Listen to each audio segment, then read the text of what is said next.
सबको लगता था कि वो बस एक आम स्टूडेंट है, लेकिन असल में वो सबसे ताकतवर हीरो है जिसने डीमन लॉर्ड को हरा दिया था। इंसानों और डीमंस के बीच का युद्ध तब खत्म हुआ जब महान हीरो ब्लेड ने डीमन किंग से लड़ाई की। डीमन किंग ने कहा था कि अगर हीरो हार गया तो पूरी मानव जाति तबाह हो जाएगी। उन्होंने आसमान से एक बड़ा सा मीटेओराइट गिराया, लेकिन हीरो ने सिर्फ एक छोटी सी पत्थर से उसे तबाह कर दिया जो उसकी स्पिरिचुअल एनर्जी से चार्ज थे। फिर वो दोनों अपने फुल पावर में लड़ने का फैसला करते हैं और एक दूसरे पर हमला करते हैं। उनकी टक्कर ने पूरा बैटलफील्ड तबाह कर दिया। दोनों बराबर ताकत के थे, आखिरी पल तक कोई नहीं जीत सका। आखिर में दोनों ने अपने तलवारों को एक दूसरे के दिल में घुसा दिया और गिर गए। वो दोनों मौत के करीब थे, लेकिन ब्लेड खुश था कि उसने इस बैटल को खत्म कर दिया। किस्मत से हीरो की बॉडी पुराने नोकिया फोन जैसी थी, एकदम तोड़ने से भी ना टूटने वाला, इसीलिए वो जिंदा बच गया, चाहे उसके दिल के पार तलवार चली गई हो। उसे थोड़ा वक्त लगा रिकवर करने में, लेकिन कुछ महीने बाद वो अपने देश वापस लौट आया। इस बार एक नॉर्मल लड़के की तरह जो एक स्कूल ज्वाइन करता है जो टैलेंटेड हीरो कैंडिडेट्स के लिए है। अब उसका सिर्फ एक ही गोल है, 100 दोस्त बनाना। इसीलिए वो बड़ी खुशी खुशी सबको रास्ते में ग्रीट करता है और उनसे पूछता है कि क्या वो उसके दोस्त बनेंगे। स्टूडेंट्स को लगता है कि वो थोड़ा अजीब है, लेकिन एक अच्छी तरीके से, इसीलिए वो उसकी दोस्ती मान जाता है। अरे वीडियो थोड़ा ब्लर हो गया क्या? चलो कोई ना, एक चुटकी में इसको ठीक करता है हिटपॉविक्पी एआई की मदद से। ये लो, हो गया ना ठीक। भाई इस ऐप में इतने सारे एआई टूल्स है जो तुम्हारे हर एक प्रॉब्लम का सोल्यूशन बन सकता है। अगर तुम्हारा वीडियो लो क्वालिटी का है तो टेंशन मत लो, सिंपली वीडियो एनहांसर पे क्लिक करो एंड उस खराब वीडियो को यहाँ अपलोड करो एंड कोई सा भी मॉडल आप चूज कर सकते हो जो आपके उस लो क्वालिटी वीडियो को एकदम 4K या 8K तक ले जा सकता है। इस ऐप में बहुत सारे फीचर्स है, जैसे वीडियो से वाटरमार्क हटाना, बैकग्राउंड रिमूव करना, वीडियो स्टेबलाइज करना एंड काफी कुछ। पर इन सब में एक मेरा फेवरेट है एआई कलरिस्ट, जो किसी भी ब्लैक एंड व्हाइट वीडियो को कलरफुल बना के उसमें जान डाल सकता है। और अगर तुम्हें भी मेरी तरह एनिमे एक्सप्लेन वीडियोस बनाना है, देन भाई ये ऐप तुम्हारे लिए भगवान साबित हो सकता है। इस ऐप का लिंक वीडियो के डिस्क्रिप्शन में एंड पिन कमेंट्स में है, इसलिए जल्दी जाओ एंड हिटपॉविक्पी को चेकआउट करो। ब्लेड बहुत खुश होता है, लेकिन तभी हीरो एकेडमी के टॉप स्टूडेंट अर्नेस्ट फ्लेमिंग वहाँ आते हैं और कॉरिडोर में शोर मचाने के लिए उसे लेक्चर देने लगते हैं। जब ब्लेड अपने आप को एक ट्रांसफर स्टूडेंट के रूप में इंट्रोड्यूस करता है तो अर्नेस्ट को शक होता है, लेकिन ब्लेड को कोई फर्क नहीं पड़ता। वो बस कैजुअली उसे कहता है कि उसे प्रिंसिपल ऑफिस तक ले चले। जब वो ऑफिस पहुँचता है तो वहाँ प्रिंसिपल नहीं बल्कि उनके देश का राजा खुद बैठा होता है। अर्नेस्ट तुरंत घुटनों पर गिर जाते हैं राजा को ग्रीट करने के लिए, लेकिन ब्लेड बिना झिझक के सीधा राजा के पास चला जाता है जैसे दोनों बेस्ट फ्रेंड्स हो। राजा अर्नेस्ट से कहता है कि इतना फॉर्मल ना हो और उसे बताता है कि आज से वो हीरो एकेडमी का नया प्रिंसिपल होगा। ये सुनकर अर्नेस्ट बहुत खुश होते हैं और एक लंबा सा स्पीच दे देते हैं कि वो कितने ग्रेटफुल है राजा के यहाँ आने से। लेकिन राजा उससे कहता है कि वो अब जा सकते हैं क्योंकि उसे इस ब्लैक एंड व्हाइट बालों वाले लड़के यानी ब्लेड से बात करनी है। ब्लेड राजा से पूछता है कि उसे क्या चाहिए, तो राजा बताता है कि वो चाहता है कि ब्लेड अपने हीरो वाली पावर्स दोबारा हासिल करे। ब्लेड मना कर देता है क्योंकि वो हीरो वाली जिंदगी से थक चुका है, लेकिन राजा जिद करता है। वो कहता है कि हीरो एकेडमी के स्टूडेंट्स उसके लिए ट्रेनिंग का काम करेंगे। उसे पता है कि ब्लेड और डीमन किंग के फाइनल बैटल में दोनों की पावर्स खत्म हो गई थे, लेकिन वो उम्मीद रखता है कि सही ट्रेनिंग से ब्लेड अपने ग्रेट हीरो की पावर को फिर से जगा सकता है। राजा ब्लेड को कोई चॉइस नहीं देता। बाद में ब्लेड प्रैक्टिकल कॉम्बैट क्लास में जाता है। वो अर्नेस्ट के पास जाता है जो उसे कहते हैं कि ये एडवांस क्लास है और उसे पहले बेसिक ट्रेनिंग कंप्लीट करनी होगी। ब्लेड उसे दिखाता है कि उसने पहले ही बेसिक टेस्ट कंप्लीट कर लिया है, जिसे देखकर अर्नेस्ट को यकीन नहीं होता। फिर ब्लेड उन जोकर जैसे दिखने वाले स्टूडेंट्स के पास जाता है और उनसे कहता है मेरे दोस्त बन जाओ, जबकि अर्नेस्ट पीछे से चिल्ला चिल्ला के कहते रहते हैं ओए वापस आ इधर। वो पलटकर अर्नेस्ट के चेहरे पर हाथ रखता है जिससे अर्नेस्ट का चेहरा उसके लाल बालों जैसा लाल हो जाता है। वो तुरंत उस पर अपनी तलवार से अटैक करते हैं, लेकिन ब्लेड उसके पावरफुल स्लैश को आसानी से डॉज कर लेता है। अर्नेस्ट उसके रिफ्लेक्सेस देखकर हैरान रह जाती है। तभी एक ब्लू बालों वाली लड़की वहाँ आते हैं और उन दोनों को टीचर के पास बुलाते हैं। वो अपना नाम सोफी बताते हैं और अर्नेस्ट और भी ज्यादा हैरान हो जाते हैं क्योंकि उसने कभी भी इस लड़की को बात करते नहीं देखा।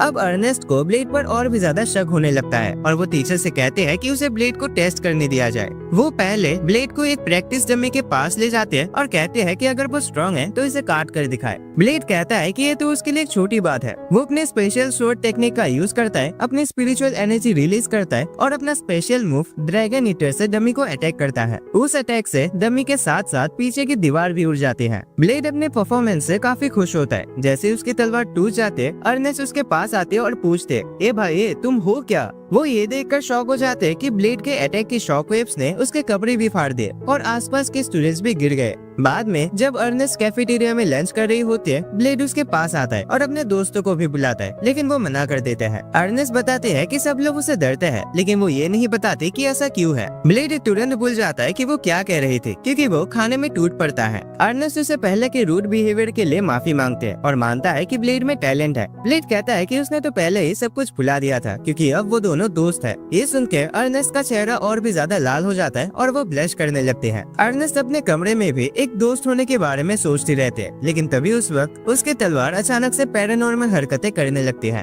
उसे अपने बचपन का टाइम याद आता है जब उसके परिवार के पास एक डीमन सोर्ड थी, जो एक दिन उसके पास आए थे और उसे शक्ति देने का वादा किया था। उसने वो शक्ति ले ली थी, लेकिन उस तलवार के श्राप ने उसे बदल दिया था। तब से तलवार लगातार उसे सब कुछ आग में जलाकर तबाह कर देने के लिए एक्साइटेड करती रहती है, लेकिन अर्नेस्ट सिर्फ अपनी इच्छा शक्ति से उसे दबा लेते हैं। अगली सुबह उसका एक प्रैक्टिस बैटल होता है एक लड़के से, जो एक बड़ा सा भाला यूज करता है। अर्नेस्ट उसे आसानी से हरा देते हैं, लेकिन वो उस फाइट में इतना इन्वॉल्व हो जाते हैं कि वो उसे लगभग मार ही डालते। बैटल के बाद वो किसी और को चैलेंज करते हैं। तब सोफी आगे बढ़ते हैं और कहते हैं कि अर्नेस्ट को अपने आप पर कंट्रोल रखना चाहिए। अर्नेस्ट उस पर अटैक करते हैं, लेकिन सोफी अपनी जगह मजबूती से बनी रहती है। तब अर्नेस्ट एक फायरबॉल का यूज करते हैं, लेकिन सोफी इसे डॉज कर लेते हैं और हार मान लेते हैं। उसके बाद अर्नेस्ट ब्लेड को चैलेंज करते हैं, जो थोड़ा चिंता में पड़ जाता है क्योंकि इसे लगता है अर्नेस्ट ऑलरेडी थक चुकी है। अर्नेस्ट कहते हैं कि वो बिल्कुल ठीक है, लेकिन जैसे ही वो अपनी तलवार उठाते हैं, उस कर्ज के इफेक्ट फिर से दिखने लगते हैं। ब्लेड उसे पकड़ लेता है जैसे वो बेहोश होने लगते हैं और उसे डॉक्टर के पास ले जाता है। वह डॉक्टर बताता है कि वो इस कर्ज का इलाज नहीं कर सकता। कुछ देर बाद अर्नेस्ट होश में आ जाते हैं और जब डॉक्टर उसे कमरे से बाहर जाने से मना करता है, तो वो कहते हैं कि वो पूरी तरह से ठीक है। ब्लेड वॉलंटियर करता है अर्नेस्ट पर नजर रखने के लिए, इसीलिए डॉक्टर उसे जाने देता है। चाहे अर्नेस्ट ऐसा दिखावा करते हैं जैसे उसे किसी की मदद की जरूरत नहीं है, लेकिन ब्लेड उसे अकेला नहीं छोड़ सकता। इसीलिए वो रात को एक सीक्रेट फैसिलिटी में चला जाता है और सिस्टम हैक करके ये जान लेता है कि अर्नेस्ट के पास एक डीमनिक स्वॉर्ड है जिसका नाम है एस्मोडियस। अगले दिन वो उसे अकेले में बात करने के लिए कहता है और बोलता है कि उसे उसकी तलवार का राज पता चल गया है। वो कहता है कि उस डीमनिक तलवार की अपनी एक इच्छा शक्ति है और इसी वजह से अर्नेस्ट उसकी पावर को पूरी तरह से कंट्रोल नहीं कर पाती। ब्लेड उससे कहानी पूछता है और अर्नेस्ट बताते हैं कि जब उसने पहली बार उस तलवार को छुआ था, तो उसके अंदर सब कुछ बर्बाद कर देने की इच्छा जाग गई थी और तब से वो उन अर्जेस से लड़ रही है। अर्नेस्ट जानते हैं कि अगर वो तलवार में बसे डीमन को हराकर उसे कंट्रोल कर लेते हैं तो सब कुछ ठीक हो जाएगा, लेकिन उसे भरोसा नहीं कि वो जीत पाएगी। ब्लेड कहता है कि उसे टेंशन लेने की जरूरत नहीं है, क्योंकि अगर वो डीमन को आजाद भी कर देता है तो वो उसे संभाल लेगा। अर्नेस्ट उस पर भरोसा करते हैं और रात को वो एस्मोडियस नाम के डीमन को, जो तलवार में सील है, समन करते हैं ताकि उसके साथ एक कॉन्ट्रैक्ट बना सके। तलवार आग में लिपट जाते हैं और अर्नेस्ट खुद को डीमन एस्मोडियस के सामने पाते हैं, जो बिना लड़ाई के हारने को तैयार नहीं है। दोनों अपनी फ्लेम्स रिलीज करते हैं और अर्नेस्ट अपनी स्वॉर्ड समन करते हैं। डीमन अपनी चेन्स तोड़ देता है और उस पर एक पावरफुल अटैक करता है, लेकिन अर्नेस्ट अपनी पूरी शक्ति के साथ उसे काउंटर कर लेती है। वो जीत जाती है और आग के टॉर्नेडो के खत्म होने पर वो आसमान से नीचे गिरती है, लेकिन बिना कपड़ों के। ब्लेड उसे पकड़ लेता है और जीत के लिए बधाई देता है। अर्नेस्ट अब पूरी तरह से कॉन्फिडेंट लग रहे होते हैं और अगले दिन वो सबसे पहले दूसरे स्टूडेंट्स के पास जाकर उनसे बात करते हैं। बाद में ब्लेड फिर से प्रैक्टिकल क्लास में होता है, जहाँ वो दो जोकरों के साथ फाइट कर रहा होता है। वो बिना उनकी तरफ देखे उनके अटैक्स को डॉज कर लेता है। अर्नेस्ट उसे कहते हैं कि वो उनका इतना भी अपमान मत करे। ब्लेड उसकी तरफ देखते हैं और कहता है कि आज वो थोड़ी अलग लग रही है, लेकिन उसे समझ नहीं आता कि वो चेंज उसके नए हेयर स्टाइल की वजह से है। अर्नेस्ट थोड़ी उदास महसूस करते हैं, लेकिन फिर जल्दी ही नॉर्मल हो जाते हैं और ब्लेड से कहते हैं कि वो सोफी को ट्रेन करने में मदद करे, क्योंकि कोई भी और स्टूडेंट उसके लेवल का नहीं है। वो बताते हैं कि सोफी हमेशा अकेली रहती है और जब तक उसे कुछ बोला नहीं जाता वो कभी कोई एक्शन नहीं लेती, लेकिन जब उसकी पहली मुलाकात ब्लेड से हुई थी तब वो काफी कंफर्टेबल थी। ब्लेड उसे जाकर बात करता है और कहता है कि वो उसके साथ ट्रेन करना चाहता है। सोफी जवाब देती है कि वो सिर्फ अपने हाथों से लड़ती है, क्योंकि उसने कभी किसी वेपन का यूज करना सीखा ही नहीं। ब्लेड कहता है कि वो उसे तलवार चलाना सिखाएगा। सोफी पूछती है कि क्या ये एक ऑर्डर है। ब्लेड कहता है कि नहीं, वो सिर्फ अपने दोस्त की मदद करना चाहता है। ये सुनकर सोफी हल्का सा मुस्कुरा देती है। ब्लेड उसे सिखाता है कि कैसे अपने स्पिरिचुअल पावर को तलवार में डालना होता है। सोफी जल्दी सीख जाते हैं और शाम तक उसने बेसिक्स अच्छे से समझ लिए होते हैं, लेकिन उसके बाद वो अचानक तलवार ब्लेड की तरफ फेंक देते हैं और जैसे ही ब्लेड उसे पकड़ता है, सोफी उसे पकड़ के जमीन पर गिरा देते हैं और उसे दबोच लेते हैं, अपने असली स्किल्स दिखाते हुए। बाद में ब्लेड राजा के पास जाता है, जो खुश होता है ये देखकर कि हमारा अकेला हीरो अब कुछ दोस्तों के साथ है। ब्लेड बताता है कि उसने सोफी से दोस्ती कर ली है। राजा ये रिवील करता है कि सोफी एक आर्टिफिशियल हीरो है जिसे एक अंडरग्राउंड सोसाइटी ने डेवलप किया था ताकि वो सभी पुराने हीरो से ज्यादा पावरफुल बन सके। वो बताता है कि असली सोफी के कई क्लोन्स बनाए गए थे और जो सोफी अब है वो उनका लेटेस्ट प्रोटोटाइप है। ब्लेड ये सुन के गुस्से से फट जाता है, लेकिन राजा उसे शांत करता है और कहता है कि उसने उस अंडरग्राउंड सोसाइटी को खत्म कर दिया था और सोफी को आजादी दिलाई, लेकिन वो उसके दिमाग को आजाद नहीं कर पाया। ब्लेड को बुरा लगता है कि उसकी दोस्त कभी एक नॉर्मल लाइफ नहीं जी पाई, इसीलिए वो कसम खाता है कि वो उसे एक आम इंसान की तरह जीना सिखाएगा। लेकिन प्रॉब्लम यह है कि ब्लेड खुद नहीं जानता कि नॉर्मल होना क्या होता है। जवाब ढूंढने के लिए वो अलग अलग लोगों के पास जाता है और समझता है कि नॉर्मल टीनेजर्स अपने दोस्तों के साथ डेट पर जाता है। वो अर्नेस्ट से पूछता है कि लोग डेट पर क्या करते हैं। अर्नेस्ट ब्लश करते हैं क्योंकि उसे लगता है कि ब्लेड उसे ही पूछ रहा है डेट के लिए, लेकिन जैसे ही ब्लेड को जवाब मिलता है वो सीधा लड़कियों के चेंजिंग रूम में घुस जाता है और सोफी को डेट के लिए बुलाता है। और ये कमाल नहीं होती, फिर भी सोफी बिना झिझक के हाँ कह देती है। अगले दिन अर्नेस्ट दो और लड़कियों के साथ ब्लेड और सोफी के डेट को चुपके से देख रही होती है। अर्नेस्ट को जलन होती है जब वो देखती है कि दोनों हाथ में हाथ डालकर चल रहे हैं, आइसक्रीम खा रहे हैं, नारुतो की तरह दौड़ रहे हैं, गेम खेल रहे हैं और बाकी सारे नॉर्मल डेट वाली चीजें कर रहे हैं। रात को दोनों एक फाउंटेन के सामने बैठे होते हैं और सोफी ब्लेड से पूछते कि वो उसके लिए इतना सब कुछ क्यों कर रहा है। ब्लेड कहता है क्योंकि हम दोस्त हैं। सोफी कहती है कि अब वो भी उसे एक सीक्रेट बताना चाहता है क्योंकि वो उसका दोस्त है। वो बताते हैं कि वो एक टेस्ट सब्जेक्ट है जिसे आर्टिफिशियली ग्रेट हीरो की पावर्स दी गई है। ब्लेड कंफ्यूज हो जाता है और तभी सोफी अपनी एनर्जी रिलीज करती है। उसके पास की रेलिंग हिलने लगते हैं और टाइट होकर उसे ऊपर उठा लेती है। सोफी बताते हैं कि ग्रेट हीरो की पावर्स ऐसे अजीबोगरीब कमाल कर सकते हैं, लेकिन वो अभी तक इन्हें पूरी तरह से कंट्रोल नहीं कर पा रही। उसके बाद वो नीचे गिरते हैं और एक बड़ा सा गड्ढा क्रिएट करते हैं। वो ब्लेड को बताते हैं कि वो ग्रेविटी को मैनिपुलेट कर सकता है और अपना वेट 1000 गुना तक बढ़ा सकता है। वो उठता है उसे बात करने के लिए और सोफी उसे दिखाते हैं कि वो टाइम को भी रोक सकती है। ये करने के बाद वो बहुत थक जाते हैं क्योंकि वो अपने पावर्स को सिर्फ 10 सेकंड के लिए ही यूज कर सकती है। उसकी कहानी सुनने के बाद ब्लेड भी अपनी पहचान छुपा नहीं पाता और सोफी को बताता है कि वो कभी वही ग्रेट हीरो हुआ करता था, लेकिन अब उसके पास कोई पावर्स नहीं बची है। वो सोफी को बताता है कि उसके ऊपर एक्सपेरिमेंट्स होने का जिम्मेदार वो खुद है। ब्लेड महसूस करता है कि उसकी पावर्स एक श्राप जैसे है जो उसे एक नॉर्मल जिंदगी जीने नहीं देती। 3 साल की उम्र से ही वो मॉन्स्टर से लड़ता आया है मरने तक, और जितने लोगों को बचा सका बचाता गया, लेकिन फिर भी ऐसे बहुत सारे लोग थे जो उसे नफरत करते थे क्योंकि वो सबको नहीं बचा सका। ब्लेड रोते हुए अपना भयानक पास्ट याद करता है और सोफी उसके पास भाग के आते हैं। कहते हैं कि उसे खुद पर गर्व होना चाहिए। वो उसे गले लगा लेते हैं और कहते हैं कि उसने शहरों में कई लोगों को देखा है जो हीरो की वजह से बचे हैं, लेकिन फिर भी ये बात ब्लेड को बेहतर महसूस नहीं करवाती। लेकिन जब सोफी कहती है कि उसे खुशी है कि वो एक आर्टिफिशियल हीरो है और वो ब्लेड जैसा बनना चाहते हैं, तो ब्लेड अपने ट्रॉमा से एकदम उभर जाता है। फिर ब्लेड और सोफी एक दूसरे से वादा करते हैं कि वो एक दूसरे के राज कभी किसी से शेयर नहीं करेंगे। अगले दिन जब ब्लेड अर्नेस्ट और सोफी के साथ लंच कर रहा होता है, उसके बाकी दोस्त भी उनके साथ जुड़ जाते हैं। अब वो लोग स्कूल यूनिफॉर्म में नहीं होते क्योंकि उन्हें एडवांस क्लास में प्रमोट कर दिया गया होता है, जहाँ वो अपने मन से कपड़े पहन सकते हैं। अर्नेस्ट बताते हैं कि किंग ने हाल ही में अनाउंस किया है कि वो एक मैजिकल बीस्ट स्कूल में लाने वाले हैं, लेकिन ब्लेड को इस बात से कोई फर्क नहीं पड़ता।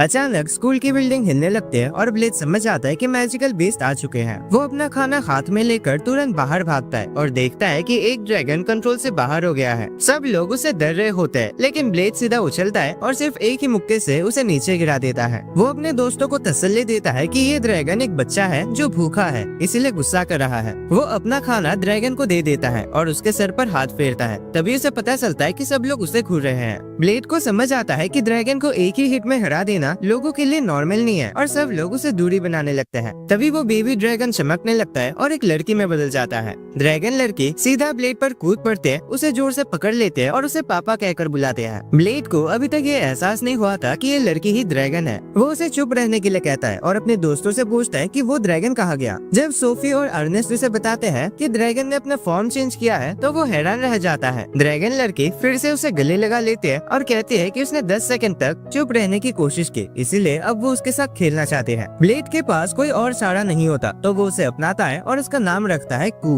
अगले दिन अर्नेस्ट जेलस फील करते हैं जब कू ब्लेड की गोद में बैठे होते हैं और उसे खाना खिलाने को कह रहे होते हैं। एक और लड़की कू को खिलाना चाहते हैं, लेकिन कू उसे डराकर भगा देते हैं क्योंकि वो कमजोर लोगों से बात नहीं करना चाहते। बाद में प्रैक्टिकल क्लासेस के दौरान कू ब्लेड से मिलने आते हैं और वो उसे ट्रेनिंग में साथ आने के लिए कहता है। कू काफी एक्साइटेड होती है कि वो अपने पापा के साथ ट्रेन करेगी, लेकिन तभी ब्लेड के दोस्तों का ग्रुप उसे घेर लेता है क्योंकि सबको एक ही ग्रुप में डाला गया होता है। जब कू देखते हैं कि ब्लेड उन सब पर ज्यादा ध्यान दे रहा है तो वो नाराज हो जाते हैं और वहाँ से भाग जाते हैं। वो कुछ स्टूडेंट को ट्रेनिंग करते हुए देखते हैं और वो उससे कहते हैं कि अगर वो इंटरेस्टेड है तो उनके साथ ज्वाइन कर ले, लेकिन कू बस भाग जाते हैं और कहते हैं कि वो उनके लायक नहीं है। ब्लेड तुरंत उसे ढूंढ लेता है और उसे डिनर पे ले जाता है। बाद में कू आराम से सो रहे होते हैं, तब अर्नेस्ट ब्लेड से मिलने आता है। वो बताते हैं कि उसने पता लगाया है कि कू क्यों ब्लेड को अपना पापा मानते हैं। वो कहता है कि ड्रैगन्स अपने बच्चों को उनके जन्म के तुरंत बाद धमकाते हैं और बच्चे उनके आसपास सेफ फील करने लगते हैं क्योंकि वो उनकी पावर को फील करता है। इस केस में कू ने ब्लेड की भयंकर ताकत देखी थी, इसलिए उसने सोचा कि वो उसका पापा है। ब्लेड को लगता है कि कू ने अपने असली पेरेंट्स को कभी नहीं देखा, इसीलिए अब वो उसे अकेला नहीं छोड़ सकता। ये सुन के अर्नेस्ट कुछ नहीं कह पाते और कहता है कि वो ड्रैगन लड़की का ध्यान अच्छे से रखे। जब ब्लेड अपने रूम में लौट कर आता है तो देखता है कि कू अपने बेड से गायब है। वो उसे रूफटॉप पर चांद की तरफ देखते हुए ढूंढ लेता है। ब्लेड सोचता है कि शायद वो अकेली फील कर रही है, तो वो उससे पूछता है कि क्या वो दोस्त बनाना चाहते हैं। कू कहते हैं कि ड्रैगन्स बहुत पावरफुल होते हैं, उन्हें दोस्तों की जरूरत नहीं होती, लेकिन फिर वो ब्लेड से चिपक जाते हैं और कहते हैं कि उसे बस अपने पापा की जरूरत है। अगले दिन ब्लेड कू को किंग के पास छोड़ देता है क्योंकि सिर्फ वही उसे संभालने के लिए काफी स्ट्रॉन्ग है, लेकिन किंग की चिपचिपी दाढ़ी से इरिटेट होकर कू वहाँ से भाग जाते हैं। ब्लेड पूरे स्कूल में उसे ढूंढने लगता है और उसे एक रूम में खेलते हुए पाता है। वो टॉयज बना के उनसे खेल रहे होते हैं जिनमें ब्लेड, अर्नेस्ट, सोफी और उसके दूसरे दोस्तों के वर्जन्स होते हैं। वो उन सब का ख्याल रखने का नाटक करते हैं और उनकी आदतें परफेक्टली कॉपी करते हैं। लेकिन बस यही नहीं है, उसने उन स्टूडेंट्स के नाम भी याद कर लिया है जो उसने स्कूल में देखे थे, जिनमें से ब्लेड को तो आधा भी नहीं पता।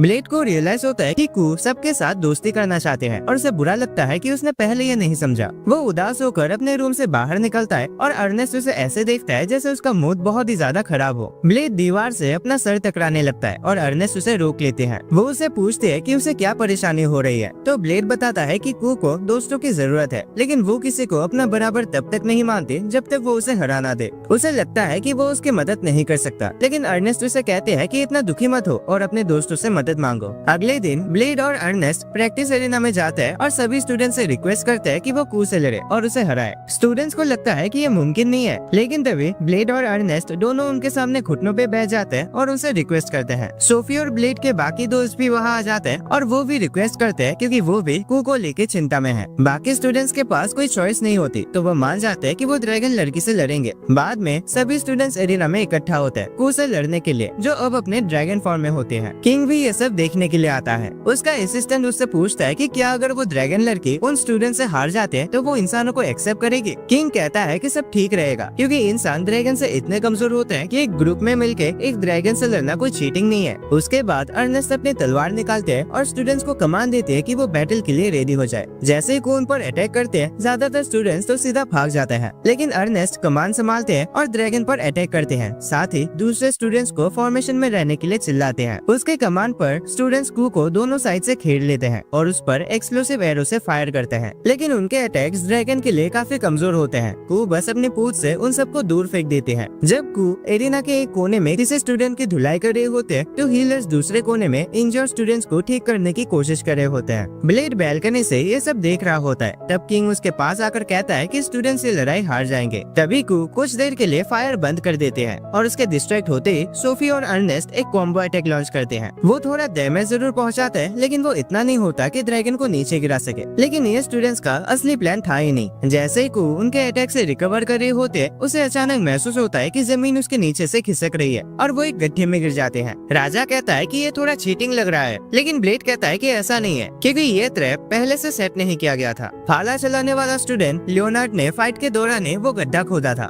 ब्लेड जानता है कि असली बैटल तो अभी शुरू हुई है। सभी स्टूडेंट्स एक साथ कू पर चार्ज करते हैं, लेकिन वो अपनी फायर ब्रेथ से उन सबको दूर रखते हैं। अर्नेस्ट अपनी डीमन एक्सवर्ड का यूज करते हैं, लेकिन अंदर का डीमन एस्मोडियस अब थक चुका है क्योंकि उसका बार बार इस्तेमाल किया जा रहा था। अर्नेस्ट घंटा भी उसके बारे में चिंता नहीं करते और एक पावरफुल अटैक कू पर लॉन्च करते हैं। उसके तुरंत बाद लियोनार्ड अपने ड्रिल लैंड से अटैक करता है, लेकिन उसका हमला ड्रैगन की मोटी स्किन को पार नहीं कर पाता। कू सिचुएशन से बचने के लिए उड़ने की कोशिश करते हैं, लेकिन अर्नेस्ट ऊपर से उस पर अटैक कर देते हैं और उसे वापस जमीन पर गिरा देते हैं। फिर सोफी अपने ग्रेविटी मैनिपुलेशन का यूज करते हैं और अपने हाथ को 1000 गुना ज्यादा भारी कर लेते हैं और ड्रैगन के पेट पर एक धमाकेदार पंच मार देते हैं। ब्लेड सोचता है कि अब उनका मौका है और वो अर्नेस्ट से कहते हैं कि फाइट खत्म करे। चाहे एस्मोडियस उसे रुकने की विनती करता है, लेकिन अर्नेस्ट उसके एक भी नहीं सुनते। वो उसकी पूरी पावर निकाल लेते हैं और एक बड़ा सा फायरबॉल बनाते हैं। बाकी बाकी स्टूडेंट्स अपनी स्पिरिचुअल एनर्जी उस तक पहुंचाते हैं और उसे और भी ज्यादा पावरफुल बना देते हैं। अर्नेस्ट उस फायरबॉल का साइज और बड़ा कर देते हैं और उसे कू पर छोड़ देते हैं। कू महसूस करते हैं कि अब तो वो गई काम से। फायरबॉल उसे टकराता है और एक बड़े धमाके के साथ एक्सप्लोड हो जाता है। कुछ ही पलों बाद कू वापस अपने ह्यूमन फॉर्म में आ जाते हैं। वो रोने लगते हैं और कहते हैं कि वो हार गई और उसे लगता है कि अब उसका पापा यानी ब्लेड उसे छोड़ देगा क्योंकि वो कमजोर है। ब्लेड उसे तसल्ली देता है और वादा करता है कि वो उसे कभी नहीं छोड़ेगा। फिर वो कहता है कि कू कमजोर नहीं है, बस इंसान तभी ज्यादा ताकतवर होते हैं जब अपनी ताकतों को एक साथ मिलाते हैं।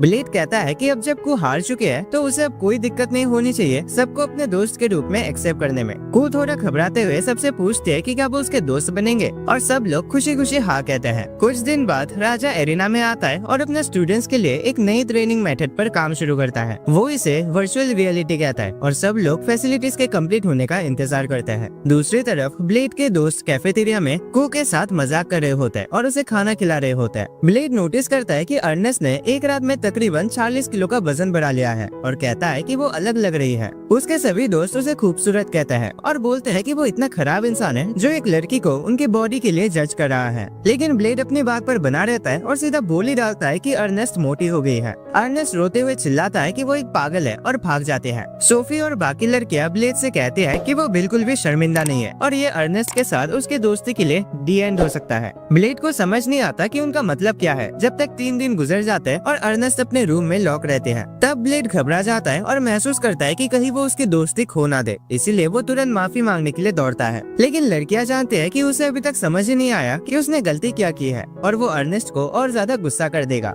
इसीलिए वो डिसाइड करते हैं कि वो भी उसके साथ चलेंगे। वो सब अर्नेस्ट के रूम तक पहुँचते हैं और जब वो दरवाजा नहीं खोलती तो वो उसे तोड़ देते हैं। रूम अंधेरा होता है और अर्नेस्ट एक कोने में बैठी होते हैं, अजीब से रोते हुए आवाजें निकाल रही होती है। सब उसकी कंडीशन देखकर परेशान होते हैं। तभी कू कुछ टेस्टी सा स्मेल महसूस करते हैं और तुरंत अर्नेस्ट की तरफ उछल जाते हैं। ब्लेड लाइट ऑन करता है और देखता है कि अर्नेस्ट और भी ज्यादा मोटी हो गई है और वो स्वीट्स इस तरह खा रही है जैसे कल का कोई भरोसा ना हो। अर्नेस्ट रोते हुए बताते हैं कि जब से उसकी कू से लड़ाई हुई है तब से उसे हमेशा भूख लगती रहती है और वो डेजर्ट्स खाने से खुद को रोक नहीं पाई। ब्लेड को इससे कुछ फर्क नहीं पड़ता और वो सिर्फ इतना पूछता है कि क्या वो अब उसकी दोस्त नहीं रही। अर्नेस्ट जवाब देते कि ऐसा कुछ नहीं है, वो सिर्फ इसीलिए रूम में छुपी थी क्योंकि वो नहीं चाहते कि कोई भी खासकर ब्लेड उसे इस हाल में देखे। ये सुनकर ब्लेड खुश हो जाता है और वापस जाने लगता है, लेकिन लड़कियां उसे रोक लेती है और कहते हैं कि उसे अर्नेस्ट से माफी मांगनी चाहिए ताकि अर्नेस्ट अच्छा महसूस करे। ब्लेड को समझ नहीं आता कि क्या करे। तब लियोनार्ड उसे दिखाता है कि कैसे माफी मांगी जाते हैं, लेकिन वो तुरंत ही मुक्का खा के उड़ जाता है। उसके बाद ब्लेड अर्नेस्ट से कहता है कि उसे अपने डेजर्ट एडिक्शन के लिए शर्मिंदा होने की जरूरत नहीं है और उसे याद दिलाता है कि उसके दोस्त हमेशा उसके साथ है। अर्नेस्ट ये सुनकर खुश हो जाते हैं। अगली सुबह ब्लेड अर्नेस्ट की वेट लॉस ट्रेनिंग शुरू करता है। अर्नेस्ट को काफी मुश्किल होती है क्योंकि उसके बॉडी पर 50 किलो तक की चर्बी होती है, लेकिन वो मोटिवेशन के साथ एक्सरसाइज करते हैं, लेकिन उसे ज्यादा प्रोग्रेस नहीं मिलती। लंच में बहुत कम खाना खाने के बाद भी और 1 घंटे की सोना ट्रीटमेंट के बाद भी वो अच्छा महसूस नहीं करते। जब वो सोना से बाहर निकलते हैं तो उसके दोस्त उसे कहते हैं कि वो ओइंग मशीन पे जाके चेक करे। जैसे ही वो उस पर खड़ी होती है मशीन टूट जाती है। तब उसे समझ आता है कि नॉर्मल तरीके से इस प्रॉब्लम का हल नहीं है। अगले दिन वो एरिना में जाके ब्लेड से मदद मांगते हैं और कहते हैं कि अब वो कुछ एक्सट्रीम करने वाली है। ये कहकर वो अपने डीमोनिक स्वॉर्ड निकालते हैं और एस्मोडियस को कमांड देते हैं कि वो उसके शरीर को कंज्यूम करके उसे अपनी शक्ति दे। उसका शरीर आग से थक जाता है और ब्लेड बस उस बड़े से फ्लेम पिलर को देखता रह जाता है जब अर्नेस्ट उसमें कंज्यूम हो जाते हैं। सोफी और बाकी लोग भी एरिना की तरफ भाग के आते हैं और कुछ देर बाद अर्नेस्ट सबके सामने एक फायर डीमन के रूप में दिखाई देते हैं। सभी को डीमन एस्मोडियस की आवाज सुनाई देती है जो अर्नेस्ट के अचीवमेंट की तारीफ करता है। वो अर्नेस्ट से पूछता है कि इतनी महाशक्ति के साथ वो किसे जलाना चाहते हैं।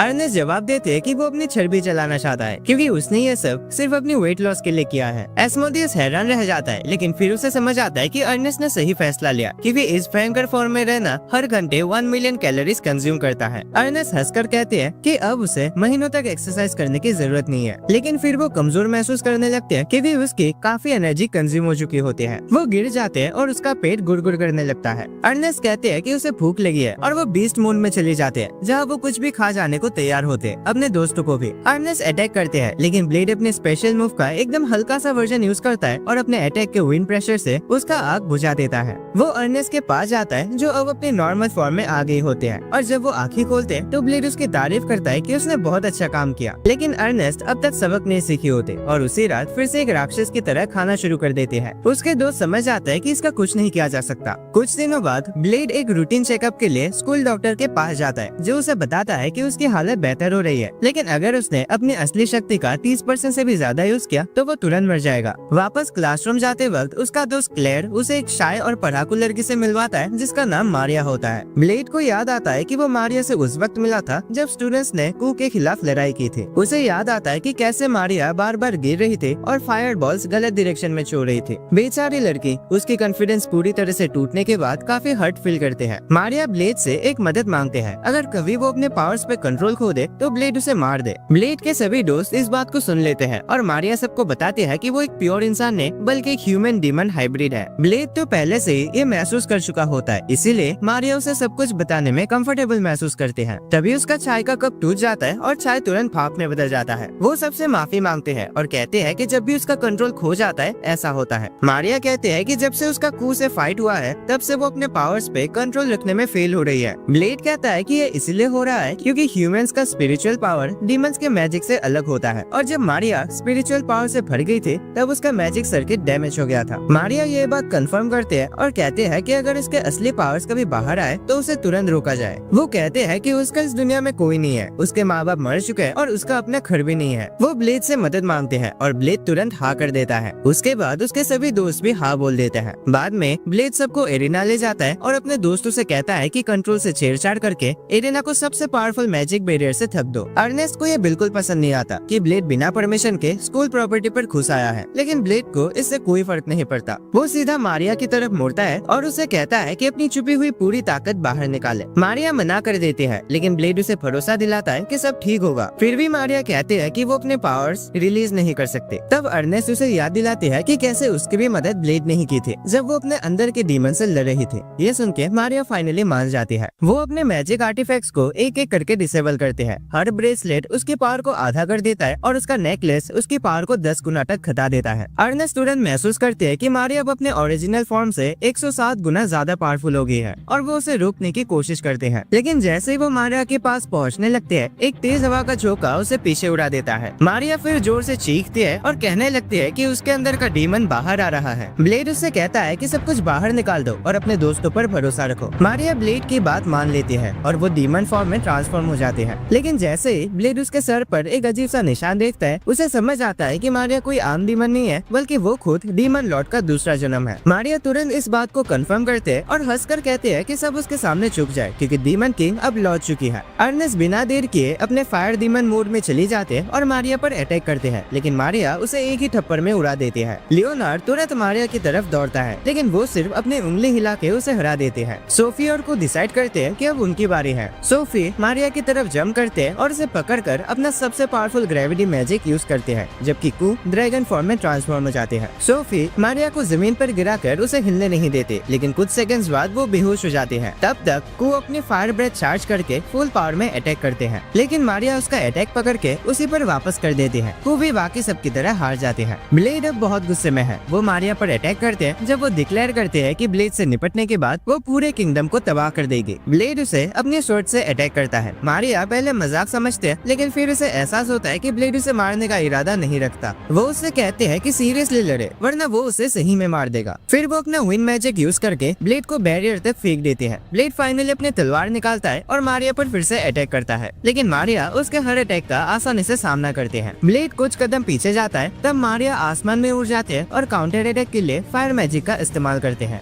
ब्लेड मुश्किल से उसे अपनी तलवार से रोकता है, लेकिन तलवार ज्यादा डैमेज नहीं सह पाते और टूट जाते हैं। मारिया इम्प्रेस्ड होती है कि वो अब तक जिंदा है। इसी बीच अर्नेस्ट होश में आते हैं और ब्लेड के पास जाकर उससे कहते हैं कि उसकी डीमनिक स्वॉर्ड यूज करे। ब्लेड तलवार उठाता है और डीमन एस्मोडियस उसे कहता है कि ये उसके नियम के खिलाफ है, लेकिन अपने मास्टर के ऑर्डर के कारण वो ब्लेड की सेवा करेगा। मारिया बोलती है कि ब्लेड के हाथ में काफी जबरदस्त तलवार है और अब लड़ाई और भी ज्यादा मजेदार होगी, लेकिन ब्लेड कहता है कि वो इस लड़ाई को एक ही बार में खत्म कर देगा। वो अपने स्पिरिचुअल पावर इकट्ठा करता है और उसे तलवार में भर देता है। एस्मोडियस घबरा जाता है क्योंकि वो इतने पावर को हैंडल नहीं कर सकता, लेकिन ब्लेड उसे डांट के कहता है कि रोना बंद करे। ब्लेड अपनी पावर को डीमन की फ्लेम के साथ मिलाता है और एक शक्तिशाली फायर स्लैश करके मारिया पर अटैक करता है। मारिया एक शील्ड बनाकर उसे ब्लॉक करते हैं और कहते हैं कि इतना काफी नहीं है एक डीमन लॉर्ड को हराने के लिए, लेकिन अचानक उसका शील्ड क्रैक होने लगता है। ब्लेड की ताकत से वो दब जाते हैं। वो पूछते हैं कि वो कौन है, तो ब्लेड कहता है कि अभी तो बस वो सिर्फ एक आम स्टूडेंट है। उसका अटैक मारिया का शील्ड पूरी तरह से तोड़ देता है और उससे निकला शॉकवेव एरिना के चारों तरफ लगे बैरियर को भी तोड़ देता है। लड़ाई खत्म हो जाती है और ब्लेड खुश होता है कि कोई नहीं मरा, लेकिन उसने इस लड़ाई में अपनी सारी ताकत लगा दी थी, इसीलिए वो बेहोश हो जाता है। अगली सुबह जब वो हॉस्पिटल में आँख खोलता है, डॉक्टर तुरंत उसके पास भाग के आते हैं। वो ब्लेड को गले लगाकर रोता हुआ कहती है कि वो लगभग मर गया था, अगर वो 1 मिनट भी लेट होती तो ब्लेड इस दुनिया में नहीं होता। वो ब्लेड को डांटने लगती है और याद दिलाते कि उसने प्रॉमिस किया था कि वो अपनी जिंदगी को फिर से खतरे में नहीं डालेगा। ब्लेड माफी मांगता है उसे परेशान करने के लिए। फिर वो पूछता है कि सब लोग कैसे हैं, तो डॉक्टर कहते हैं कि सब सेफ है, मारिया भी। अगले दिन जब ब्लेड स्कूल जाता है तो देखता है कि डीमन किंग वर्जन वाली मारिया के ऑलरेडी बहुत सारे फैंस बन चुके हैं। वो उसे ग्रीट करता है और लगभग सबके सामने उसे ग्रेट हीरो कह देता है, लेकिन वो उसे रोकती है उसका राज खुलने से। मारिया का प्लान होता है कि वो इस बात का फायदा उठाकर ब्लेड को ब्लैकमेल करेगी और ब्लेड उससे रिक्वेस्ट करता है कि ऐसा ना करे। मारिया जवाब देते है कि उसे मारिया कहकर मत बुलाओ, क्योंकि वो अब एक अलग इंसान है। जब ब्लेड उसे उसका नाम पूछता है तो वो कहते हैं कि उसका कोई नाम नहीं है। वो चले जाते हैं और जब ब्लेड देखता है कि वो स्टूडेंट्स के साथ फ्रेंडली हो रही है तो वो अपने दोस्तों के साथ किंग के पास जाता है। किंग बताता है कि उसे पहले से मारिया की असली पहचान पता थी, फिर भी उसने उसे स्कूल में एडमिशन दिया। किंग ये भी बताता है कि मारिया की माँ एक इंसान थी जो अब मर चुकी है और उसका फादर था डीमन किंग, जो अब कहाँ है किसी को नहीं पता। ब्लेड को कुछ बुरा फ्लैशबैक याद आता है जहाँ वो डीमन किंग से अपनी पुरानी लड़ाई याद करता है। बाद में सब देखते हैं कि मारिया का डीमन लॉर्ड वाला रूप स्कूल में काफी पॉपुलर हो गया है और उसे माओ का निकनेम मिला है। ब्लेड के फ्रेंड्स मानते हैं कि वो बहुत डेंजरस है, लेकिन अर्नेस्ट कहते हैं कि वो कुछ नहीं कर सकते क्योंकि किंग ने उसकी पूरी जिम्मेदारी ले रखी है। माओ खुद कहते हैं कि उसकी सारी पावर सील कर दी गई है, इसीलिए अब वो एक आम लड़की से ज्यादा और कुछ नहीं है और इसीलिए उसके पास स्कूल अटेंड करने के अलावा और कोई रास्ता नहीं है। वो अर्नेस्ट और बाकी लड़कियों के साथ भी फ्रेंडली हो जाते हैं और कहते हैं कि एक नॉर्मल लड़की की तरह जिंदगी जीना उसके लिए काफी एक्साइटिंग लग रहा है। को अभी भी उससे डर रही होती है और अपने पापा के पीछे चिपक जाते हैं। माओ ब्लेड से कहते हैं कि वो कभी भी उसके साथ रीमैच करने के लिए रेडी है। फिर वो अपने लड़कियों के ग्रुप के साथ निकल जाते हैं। क्लेयर सोचते हैं कि मारिया और माओ अलग अलग पर्सनैलिटीज है। वो हैरान होते हैं कि मारिया ने तब से अपने आप को क्यों नहीं दिखाया जब से माओ सामने आई है और वो अपने दोस्त के लिए परेशान होते हैं। रात को जब ब्लेड कू को सुलाकर आता है तो उसे अपनी विंडो खुलती हुई सुनाई देती है और देखता है कि माओ बाहर खड़ी है। वो पूछता है कि वो यहाँ क्या कर रही है, तो माओ कहते हैं कि वो उसके साथ एक डेट पर जाना चाहते हैं। ब्लेड का मूड नहीं होता, लेकिन माओ उसे उठाकर ले जाते हैं और उसे चांद दिखाते हैं। वो कहते हैं कि मारिया हमेशा जमीन की तरफ देखती थी, इसीलिए कभी भी उसने चांद की खूबसूरती को नहीं देखा, लेकिन माओ कुछ अलग करना चाहते हैं। ब्लेड माओ से उसकी उम्र पूछता है तो वो कहते हैं कि उसे अपने होश में आए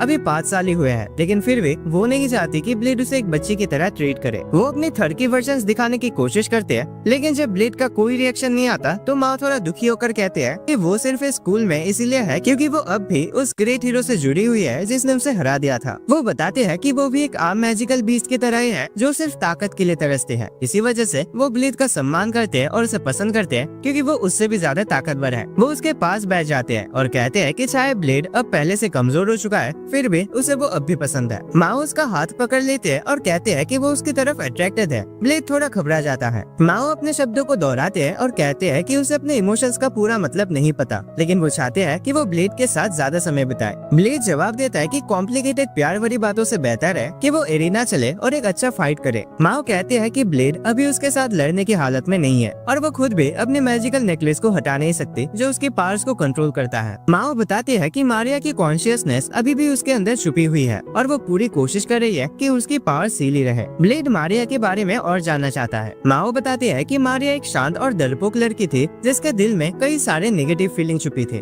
उसे बचपन से ही बहुत भेदभाव और बुली का सामना करना पड़ा क्योंकि वो एक डीमन थी। चाहे उसकी माँ ने उसके फादर में यकीन किया था, मारिया ऐसा नहीं कर पाई और जब उसकी माँ की डेथ हो गई तो वो पूरी तरह से कंफ्यूज हो गई। मारिया सोचती थी कि क्या उसका फादर वाकई में एक अच्छा इंसान था और आखिर में उसने अपनी सारी बदकिस्मती का दोष अपने फादर को दे दिया। माओ कहते हैं कि वो एक इमोशन है जो इस बेचारी लड़की को उसके मेंटल ट्रॉमा से बाहर निकालने के लिए पैदा हुआ था। हो सकता है कि मारिया अब कभी भी अपने शरीर पर कंट्रोल वापस ना पाए। कुछ दिन बाद ब्लेड के ग्रुप के पास रिसर्च क्लब के एक दोस्त एलिजा आते हैं और उन्हें बताते हैं कि जो नेकलेस माओ पहनती है वो कोई सीलिंग आर्टिफैक्ट नहीं है। वो इस बात की पूरी गारंटी देती है और जो उसने डिस्कवर किया है वो सब समझाती है। एलिजा को लगता है कि वो नेकलेस असल में एक रिकॉर्डिंग डिवाइस है जिसमें एक मैसेज छुपा हुआ है उस इंसान का जिसने उसे दिया था। माओ को याद आता है कि वो नेकलेस मारिया को उसके माँ ने दिया था। एलिजा वार्न करते हैं कि अगर वो रिकॉर्डिंग चलाए तो हो सकता है कि मारिया वापस आ जाए, लेकिन ये भी हो सकता है कि माओ की एग्जिस्टेंस हमेशा के लिए खत्म हो जाए। वो इस आइडिया से काफी एक्साइटेड होते हैं और रिस्क के बावजूद रिकॉर्डिंग प्ले करने की परमिशन दे देते हैं। जैसे ही एलिजा डिवाइस एक्टिवेट करता है, क्लेयर कहते हैं कि ये बहुत दुख की बात है कि मारिया के 2 पर्सनैलिटीज में से सिर्फ एक ही जिंदा रह सकती है। लेकिन माओ को इस बात से कोई फर्क नहीं पड़ता। नेकलेस का एक्टिवेशन कंप्लीट हो जाता है और माओ उसे खोलते हैं। उसमें से एक होलोग्राम निकलता है जो डीमन किंग का आखिरी मैसेज होता है उसके वाइफ के लिए। वो अपनी वाइफ से माफी मांगता है कि उसे अकेला छोड़कर जा रहा है, लेकिन कहता है कि ये जरूरी है क्योंकि उसे एक बहुत ही शक्तिशाली दुश्मन से लड़ना है। वो कहता है कि जब तुम प्रेग्नेंट हो तब मैं तुम्हें अपनी इस लड़ाई में शामिल नहीं कर सकता। और वो उसे कहता है कि जब उनका होने वाला बच्चा बड़ा हो जाए तो उसे बता देना कि उसका फादर मर चुका है। आखिर में डीमन किंग कहता है कि चाहे वो मर भी जाए लेकिन वो अपनी वाइफ और अपने बच्चे से हमेशा प्यार करता रहेगा।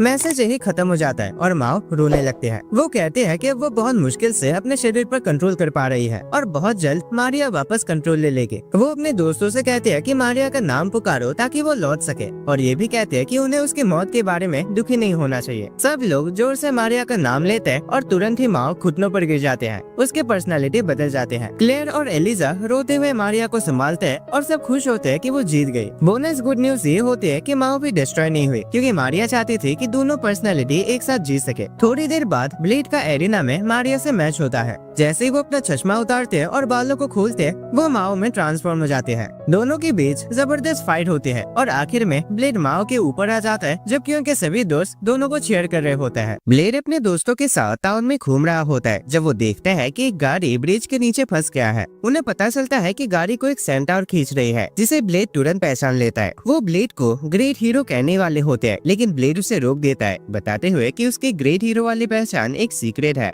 नियो ने समझाती है कि वो ब्लेड को काफी टाइम से जानते हैं। ब्लेड उससे पूछता है कि वो गाड़ी का क्या करने वाले हैं। कू ऑफर करते हैं कि वो इसका ख्याल रखेंगे और सब मिलकर किंग के पास जाते हैं। पता चलता है कि गाड़ी का असली मालिक किंग ही है। किंग डियोने को बताता है कि अब वो एकेडमी में पढ़ाएंगे क्योंकि वो इंस्ट्रक्टर बनने के लिए बिल्कुल काबिल है। डियोने ब्लेड को एकेडमी में सिखाने के लिए एक्साइटेड होते हैं। डियोने अपने स्किल्स दिखाते हैं। वो बड़े बड़े गॉड आयरन के ब्लॉक्स पर हमला करते हैं जिनको तोड़ना नामुमकिन माना जाता है। वो अपने लेंस के साथ हमला करते हैं और ब्लॉक में सीधा एक चीर बनाकर निकल जाते हैं। स्टूडेंट्स उसकी स्किल से इम्प्रेस हो जाते हैं। डियोने बाकी ब्लॉक्स को भी तोड़ देते हैं। सोफी नोटिस करते हैं कि उसके अटैक से पैदा हुई हीट गॉड आयरन को पिघला रही है। डियोने सब ब्लॉक्स डिस्ट्रॉय कर देते हैं और कहते हैं कि अब उसका वार्म अप कंप्लीट हो गया है तो क्लास शुरू करने के लिए रेडी है। डियोने सबको अपना इंट्रोडक्शन देते हैं और बताते हैं कि वो डीमन लेंस के नाम से जाने जाते हैं। अर्नेस्ट उसे पहचान लेते हैं और पूछते हैं कि क्या वो कैवेलरी कॉर्प्स की कमांडर है। क्लास हैरान रह जाते हैं कि इतनी बड़े दर्जे की वॉरियर उनकी टीचर होगी, लेकिन डियोने कहते हैं कि वो ग्रेट हीरो के सामने कुछ भी नहीं। बाद में जब सब लोग नहा रहे होते हैं डियोने से ब्लेड के बारे में उनके दोस्तों ने सवाल पूछना शुरू कर दिए कि पहले ब्लेड कैसा था। जेसिका उसकी पीठ पर थपथपाती है जिससे डियोने को अच्छा लगता है और वो अजीब सी आवाजें निकालने लगते हैं। ब्लेड ये आवाज सुनकर लेडीज बात में घुस आता है जिससे अर्नेस्ट नाराज हो जाते हैं। जेसिका उसे शांत करते हुए कहते हैं कि चिंता मत करो क्योंकि ब्लेड का दिमाग लगभग 5 साल के बच्चे जैसे है। डियोने बताते हैं कि जब वो ब्लेड से मिले थे तब ब्लेड 5 साल का ही था और एक जंगली जानवर की तरह डरावना था। वो कहते हैं कि ब्लेड ने उसे खाने की भी कोशिश की थी क्योंकि तब वो बहुत कमजोर थे। तब से डियोने ने ट्रेनिंग शुरू की और बहुत स्ट्रॉन्ग बन गए जिससे वो ग्रेट हीरो के साथ लड़ाई में शामिल हो पाए। वो बताते हैं कि ग्रेट हीरो उसके पीठ पर सवार करते थे लेकिन डीमन किंग के खिलाफ आखिरी लड़ाई में उसे शामिल नहीं किया गया, शायद क्योंकि उस वक्त वो अभी भी काफी स्ट्रॉन्ग नहीं थे। कुछ दिन बाद ब्लेड और अर्नेस्ट टाउन में वर्क कर रहे होते हैं जब एक बड़ा सा पक्षी साइमर्क दिखाई देता है। अर्नेस्ट हैरान होते हैं कि वो यहाँ क्या कर रहे हैं लेकिन टेंशन नहीं लेते क्योंकि कभी भी साइमर्क इंसानों पर हमला नहीं करते। लेकिन अचानक साइमर्क उनकी तरफ उतरकर एक गाड़ी तोड़ देता है। अर्नेस्ट लड़ने का सोचते हैं पर साइमर्क की आंखों की चमक उसे डरा देते हैं। ब्लेड उसे शांत रहने को कहता है। अर्नेस्ट अपने हाथ उठा देते हैं और पक्षी उड़कर चले जाता है। तब पता चलता है कि 2 साइमर्क है। वो सोचते हैं कि गाड़ी पर अटैक क्यों हुआ, शायद किंग की ही कोई गलती हो।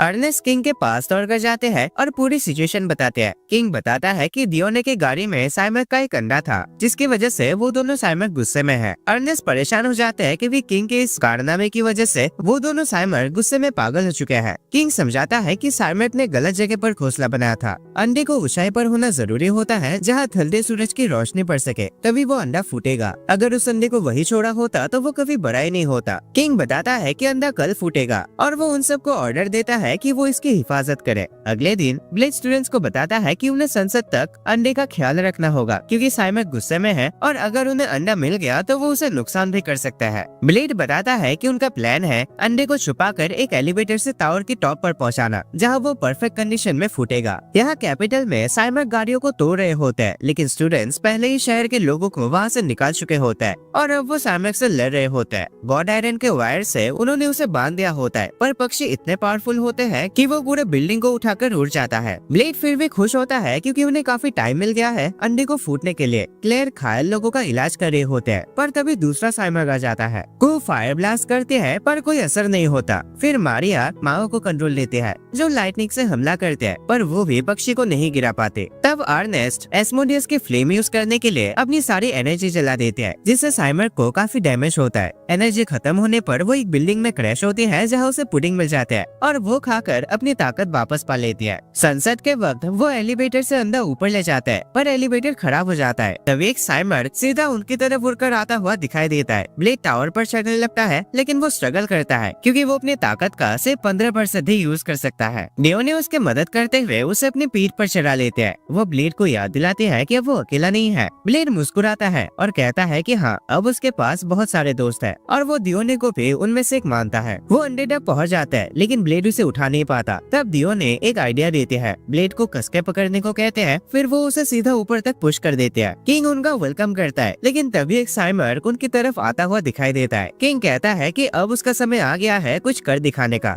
वो पक्षी को बताता है कि उसका नाम गिलगामेश सोल मेकर है और वो अब उसका एक कर्ज चुकाने आया है क्योंकि एक साइमर ने कभी उसकी जान बचाए थे। पर साइमर गुस्से में होता है, वो किंग को एक चुटकी में उड़ा देता है और बेचारा किंग जाकर अंडे से टकरा जाता है, जिसे अंदर साइड में स्लाइड हो जाता है। ब्लेड उसे बचाने की कोशिश करता है, तभी सोफी अचानक आ जाते हैं और अपने पावर से 5 सेकंड्स के लिए टाइम फ्रीज कर देते हैं, जिससे ब्लेड को अपना ड्रैगन ईटर स्किल यूज करने का मौका मिलता है। वो विंड ड्रैगन समन करता है जो साइमन को हरा देता है। अटैक के बाद सोफी और ब्लेड दोनों थक कर गिर जाते हैं। फिर अंडा फूटता है और उसमें से 2 साइमक बच्चे निकलते हैं। वो 2 बच्चे ब्लेड को देखकर उसे अपना माँ समझ लेते हैं। ब्लेड हैरान होकर सोचता है कि अब वो इनका क्या करेगा। कई दिन बाद ब्लेड और अर्नेस्ट साइमक्स में उड़ने की प्रैक्टिस कर रहे होते हैं। अर्नेस्ट उनके हलचल से घबरा जाते हैं। वो 2 बड़े साइमक्स में शांति से सबके साथ रह रहे होते हैं। ब्लेड खुश होता है कि उसने और दोस्त बना ली है। एक दिन अंधेरा सा माहौल होता है जब ब्लेड एकेडमी के हॉल में एक खून से लटपट तलवार लेकर चल रहा होता है। स्टूडेंट्स उसे रोकने की कोशिश करता है, पर ब्लेड सबको एक ही पल में काट देता है। वो सोफी तक पहुंचता है। सोफी कहते हैं कि वो हमेशा से सोचती थी कि अगर वो अपनी फुल पावर यूज करेगा तो क्या होगा। वो अपना टाइम फ्रीज एबिलिटी से कई सारे अटैक्स करते हैं, पर जब टाइम वापस नॉर्मल होता है ब्लेड पर कोई असर नहीं होता। ब्लेड उसे गले से पकड़ लेता है और बताता है कि उसने अपने बॉडी को एक हीरे की तरह सख्त बना लिया है। फिर वो उसके सीने में तलवार घुसा देता है और सोफी गिर जाती है। तब ब्लेड ऊपर देखकर चिल्लाता है कि वो इस इल्यूजन से बाहर जाना चाहता है। राजा एक स्क्रीन पर दिखाई देता है और कहता है कि इल्यूजन नहीं,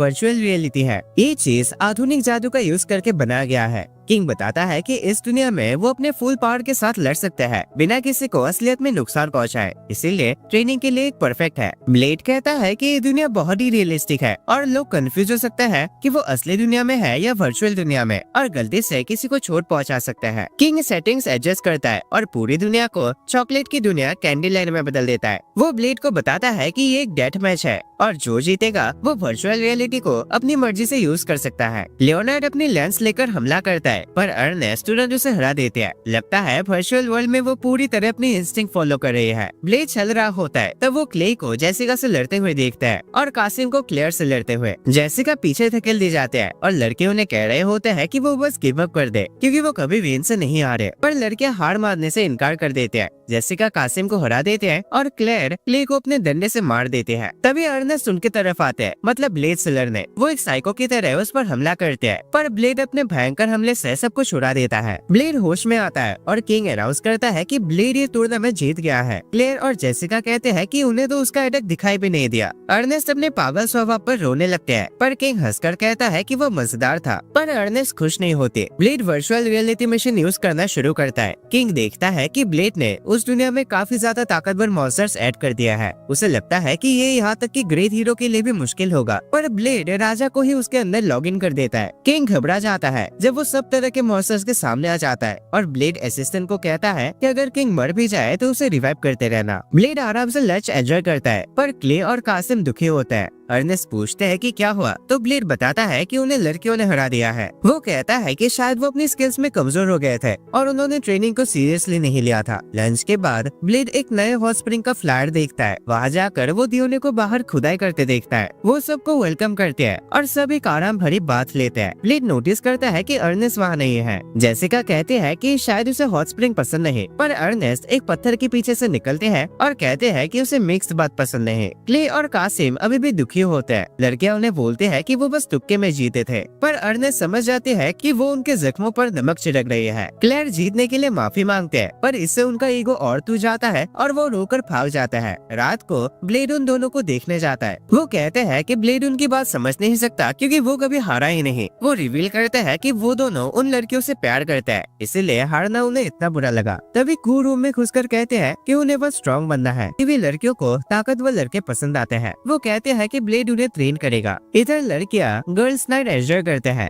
जेसिका पूछते हैं कि कासिम और क्ले के साथ क्या करना चाहिए। क्लेयर कहते हैं कि शायद उन्हें उनके सामने एक फाइट रखनी चाहिए, पर बाकी लोग कहते हैं कि इससे सब और बिगड़ जाएगा। को अचानक आकर बोलते हैं कि लड़कों को स्ट्रॉन्ग लड़कियां पसंद होते हैं और लड़कियों को भी स्ट्रॉन्ग बनना चाहिए, पर ये साफ दिखता है कि ये लड़कियां उन लड़कों में इतनी इंटरेस्टेड नहीं होती। कासिम और क्ले ब्लेड की ट्रेनिंग शुरू कर देते हैं। वो उनसे हर तरह की पागलपन भरी चीजें करवाता है, जब तक कि कुछ दिन बाद अगला वर्चुअल रियलिटी क्लास आते हैं। लड़के सोच रहे होते हैं कि अगर वो जीत गए तो लड़कियों को अपने दिल की बात बताएंगे। फाइट शुरू होते हैं और लड़कियां उन पर हमला करते हैं, पर इस बार कासिम और क्ले स्पिरिचुअल एनर्जी यूज करना सीख चुके होते हैं। वो लड़कियों को पीछे धकेल देते हैं। ब्लेड बताता है कि उसने उन्हें ये चीज पहचानना सिखाई, पर लगता है लड़कियों ने भी स्पिरिचुअल एनर्जी यूज करना सीख लिया है। अर्नेस्ट से क्लेयर कासिम को अपने हथौड़े से मार गिराते हैं। जेसिका क्ले को फ्रीज करते हैं और लाइटनिंग से उसे खत्म कर देते हैं। फाइट के बाद लड़के उनका शुक्रिया करते हैं कि उन्होंने ये लड़ाई हल्के में नहीं लिया। वो वादा करते हैं कि वो और ताकतवर बनेंगे। कासिम जेसिका के आइस और लाइटनिंग अटैक्स के बारे में पूछता है। जेसिका बताते हैं कि ये पावर उसने सोफी और मारिया की वजह से सीखी है। क्ले कहता है कि फिर तो ये गलत है क्योंकि बाकी लड़कियां भी उन्हें जीतने नहीं देना चाहते, पर अर्नेस्ट आगे बढ़ते हैं और कहते हैं तुम्हें उनसे स्ट्रॉन्ग होने की जरूरत ही क्या है जिसे तुम पसंद करते हो। ये सोच ही बेवकूफी वाली है। मैं खुद कभी ब्लेड से स्ट्रॉन्ग नहीं हो सकते। कुछ दिन बाद लड़कियां एक रोबोट ढूंढ लेती है और सोचते हैं कि वो वहाँ क्या कर रहा है। तभी रोबोट अचानक एक्टिवेट हो जाता है और ब्लेड की तस्वीर दिखाता है। हम देखते हैं कि ब्लेड मेडिटेशन कर रहा होता है जब कूस पर जंप करते हैं, पर उसकी ऑरा उसे पीछे धकेल देती है। वो पूछते हैं कि वो क्या कर रहा है और ब्लेड बताता है कि वो अपने पावर स्टोर कर रहा है ताकि एक बार में 15% से ज्यादा पावर यूज कर सके। इसी वक्त लड़कियां रोबोट के साथ वहाँ आ जाते हैं और बताती है कि रोबोट उसे ढूंढ रहा था। ब्लेड तुरंत अपनी तलवार निकालता है और ड्रैगन ईटर स्किल से रोबोट को एक ही झटके में डिस्ट्रॉय कर देता है। उसकी तलवार टूट जाती है और ब्लेड बताता है कि मेडिटेशन काम कर गया क्योंकि स्किल यूज करने के बाद भी वो थका नहीं। अर्नेस्ट पूछते हैं कि उसने रोबोट को क्यों तोड़ दिया, तो ब्लेड कहता है कि उन्हें इसे डिस्ट्रॉय करना ही चाहिए क्योंकि ये एक गार्डियन है। बातें करते वक्त रोबोट अर्नेस्ट को स्कैन कर लेते हैं और एक सिस्टम अपडेट परफॉर्म करता है। अगले दिन रोबोट वापस आता है, पर इस बार एक लड़की का रूप लेकर। वो बताती है कि उसने ये रूप इसलिए लिया ताकि ब्लेड के प्रोटेक्टिव इंस्टिंक्ट एक्टिवेट हो जाए। ब्लेड पूछता है कि वो कौन है, पर जैसे ही वो हमला करने आते हैं ब्लेड पहले हमला कर देता है और उसे दीवार में फेंक देता है। अर्नेस्ट ब्लेड को मार देती है एक लड़की पर अटैक करने के लिए, पर ब्लेड कहता है कि टेंशन मत लो, थोड़ी देर में वो लड़की ठीक हो जाते हैं। ब्लेड उसे फिर से तोड़ना चाहता है, पर अर्नेस्ट रोक लेते हैं कहकर कि वो खतरनाक नहीं लगते। ब्लेड फिर भी यकीन नहीं करता क्योंकि गार्जियंस बहुत खतरनाक हो सकता है। रोबोट लड़की रिवील करती है कि उसे ब्लेड को मारने का ऑर्डर दिया गया था और फिलहाल वो उसे ऑब्जर्व कर रही है ताकि डेटा कलेक्ट कर सके। क्लेयर उसे पूछते हैं कि क्या वो उनके क्लास ज्वाइन करना चाहेगी और उसे योना बुला देते हैं क्योंकि उसके सीने पर 10NA लिखा होता है। लड़की बताती है कि उसका आईडी नंबर है, पर क्लेयर फिर भी उसे योना ही बुलाते हैं। योना क्लास ज्वाइन करने में इंटरेस्टेड नहीं होती, पर क्लेयर कहते हैं कि वो लोग मिलकर ब्लेड को हराने का प्लान बनाएंगे। योना इस दिल के लिए मान जाते हैं। वो डिस्कस करते हैं कि ब्लेड को कैसे हराया जाए। क्लेयर पूछते हैं कि योना उसके पीछे क्यों लगी है। हम जानते हैं कि ब्लेड एक एरिया में घुस गया था जिसे वो गार्ड कर रही थी, रॉयल लाइब्रेरी, जहाँ उसने एस्मोडियस के बारे में सीखा, और ये चीज हमने वीडियो के स्टार्टिंग में ही देखा था, है ना। योना बताती है कि ब्लेड ने उसे कई बार डिस्ट्रॉय किया। ब्लेड समझाता है कि वो हमेशा उस पर पहले अटैक करती थी, इसीलिए उसके पास कोई चॉइस नहीं थी। लड़कियां ब्लेड पर गुस्सा हो जाते हैं तो वो वहाँ से चला जाता है। सोफी उसके पीछे आते हैं और ब्लेड कहता है कि वो लाइब्रेरी में इसलिए घुसा था क्योंकि ग्रेट हीरो होने के नाते उसका वहाँ काम रहता था जानकारी ढूंढने का। साथ ही वो ये भी बताता है कि गार्डियंस अपनी सोल अलग जगह रखते हैं, इसलिए उनका बॉडी डिस्ट्रॉय हो भी जाए तो भी वो नहीं मरते। एलिजा एक प्लान बनाती है, अगर योना की सोल को एक नॉर्मल इंसान के शरीर में डाल दिया जाए तो ब्लेड अटैक करने से हिचकिचाएगा, क्योंकि फिर योना इमॉर्टल नहीं रहेगी। एरिना में ब्लेड और योना फाइट करने के लिए तैयार होता है। योना बताते हैं कि वो मदर कंप्यूटर से कनेक्टेड नहीं है और अगर डिस्ट्रॉय हुई तो सच में मर जाएगी। वो ब्लेड पर एकदम जबरदस्त हमला करते हैं और उसे उड़ा देते हैं। ब्लेड ड्रैगन ईटर यूज करने जाता है पर रुक जाता है, क्योंकि उसे पता है कि योना इससे मर सकती है, इसीलिए वो स्किल को अपने हाथों से यूज करता है, पर इससे कोई इफेक्ट नहीं पड़ता। योना उसे काउंटर करते रहते हैं और एक हमले में पूरे जगह को तोड़ देती है। ब्लेड हार मान लेता है और सब लोग योना की जीत सेलिब्रेट करते हैं। बाद में योना बताते हैं कि वो मदर कंप्यूटर से रिकनेक्ट करने की कोशिश कर रही है, पर सिस्टम उसे रिजेक्ट कर रहा है, क्योंकि अब वो एक डिफेक्टिव यूनिट लग रही है। अब वो थोड़ी परेशान महसूस कर रही है, क्योंकि उसका कोई मालिक नहीं है। वो चाहती है कि ब्लेड उसका मास्टर बन जाए, वरना काउंटडाउन चलता रहेगा। योना रिवील करते हैं कि वो सेल्फ डिस्ट्रैक्ट कर देगी, जो सबको पैनिक में डाल देता है, क्योंकि उसका ब्लास्ट कुछ ही दिन में होगा। ब्लेड फाइनली कहता है कि वो उसका मास्टर बन जाएगा। योना खुश हो जाते हैं और कहते हैं कि अब वो ब्लेड की कमांड्स फॉलो करेगी, पर सोफी दुखी हो जाते हैं, क्योंकि योना उसके जैसा कॉपी कर रही है। दोनों ब्लेड का ध्यान पाने के लिए लड़ाई शुरू कर देते हैं। वो लोग एक कॉन्टेस्ट रखते हैं कि कौन ब्लेड की सेवा अच्छे से कर सकता है। उस शाम वो दोनों मिलकर सोए हुए ब्लेड को देख रहे होते हैं।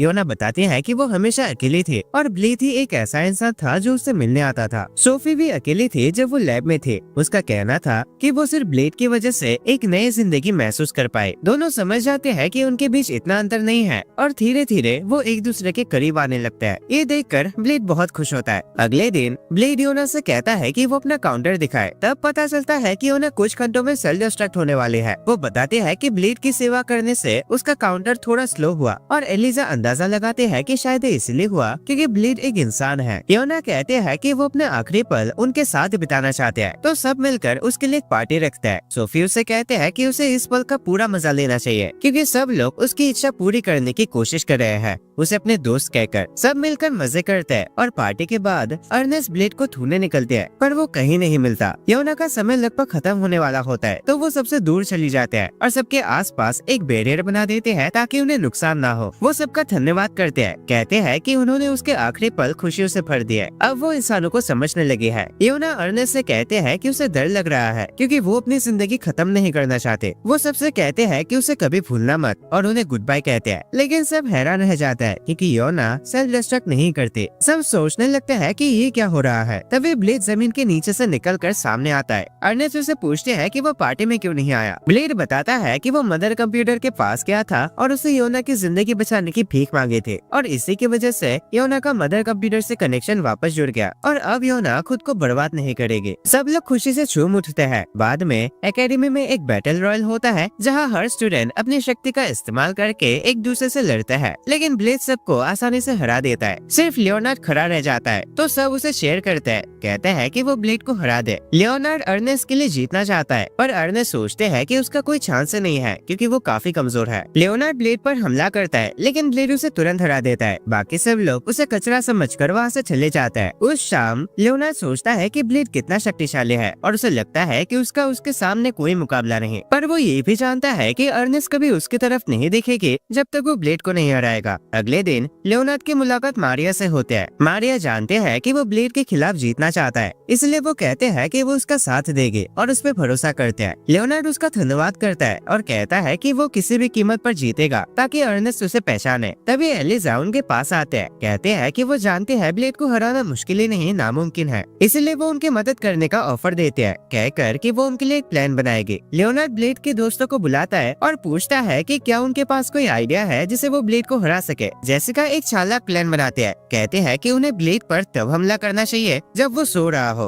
अर्नेस्ट को ये डरपोक तरीका पसंद नहीं आता, लेकिन एलिजा याद दिलाती है कि ब्लेड इतना ओवरपावर्ड है कि उसके साथ बिना चल कपट के लड़ना वैसे भी एक फेयर फाइट नहीं होने वाले। एलिजा सबको समझाते हैं कि उन्हें ब्लेड को हराना ही पड़ेगा, चाहे कोई भी तरीका क्यों न अपनाना पड़े। लेकिन अर्नेस्ट कहते हैं कि वो आमने सामने लड़ाई करना चाहते हैं और कोई भी हथियार इस्तेमाल करेगी जो उसे फायदा दे सके। मीटिंग खत्म होने के बाद अर्नेस्ट ब्लेड से लड़ाई करते हैं लियोनार्ड का भाला लेकर, लेकिन ब्लेड उसे आसानी से हरा देता है और भाला तोड़ देता है। जेसिका कहते हैं अब हमारा तरीका आजमाने का समय आ गया है। तो वो ब्लेड के कमरे में घुस जाते हैं जब वो सो रहा होता है, लेकिन योना उसे देख लेती है और उसे दूर फेंक देती है। जेसिका हैरान होते हैं कि योना ने उस पे हमला क्यों किया, जबकि वो सब एक टीम है। तब योना कहते हैं कि वो एक ऑटोमेटिक डिफेंस सिस्टम था। बाकी सब भी ब्लेड से लड़ने की कोशिश करते हैं, लेकिन उनमें से कोई भी उसके सामने टिक नहीं पाता क्योंकि ब्लेड बहुत ज्यादा शक्तिशाली है। अर्नेस्ट तो उसके साथ रॉक पेपर सीजर्स खेलकर जीतने की कोशिश करते हैं, लेकिन वो उसमें भी हार जाते हैं और अपने कलाई तोड़ बैठते हैं। फिर सबकी एक और मीटिंग होती है जहाँ अर्नेस्ट कहते हैं कि वो ब्लेड को हराकर उससे हार मनवाने वाले हैं। सबको याद आता है कि योना ने ब्लेड को तब हराया था जब उसने अपनी जान को दांव पर लगाया था, इसीलिए वो सोचते हैं कि वो लोग भी ये तरीका यूज कर सकते हैं। लियोनार्ड इस प्लान के खिलाफ होता है, लेकिन अर्नेस्ट कहते हैं कि वो जीत सकता है और सब उसे फॉलो करने के लिए तैयार हो जाता है। क्लासरूम में ब्लेड अर्नेस्ट से लियोनार्ड और दूसरों के बारे में पूछता है, लेकिन वो ऐसा दिखाते हैं कि उसे कुछ नहीं पता। जेसिका कहते हैं कि वो लोग बस कुछ काम करने गए हैं। क्लेयर भी कहते हैं उनके लिए चिंता मत करो, वो लोग आ जाएंगे। तभी 3 मास्क पहने हुए आदमी रूम में घुसकर कहता है,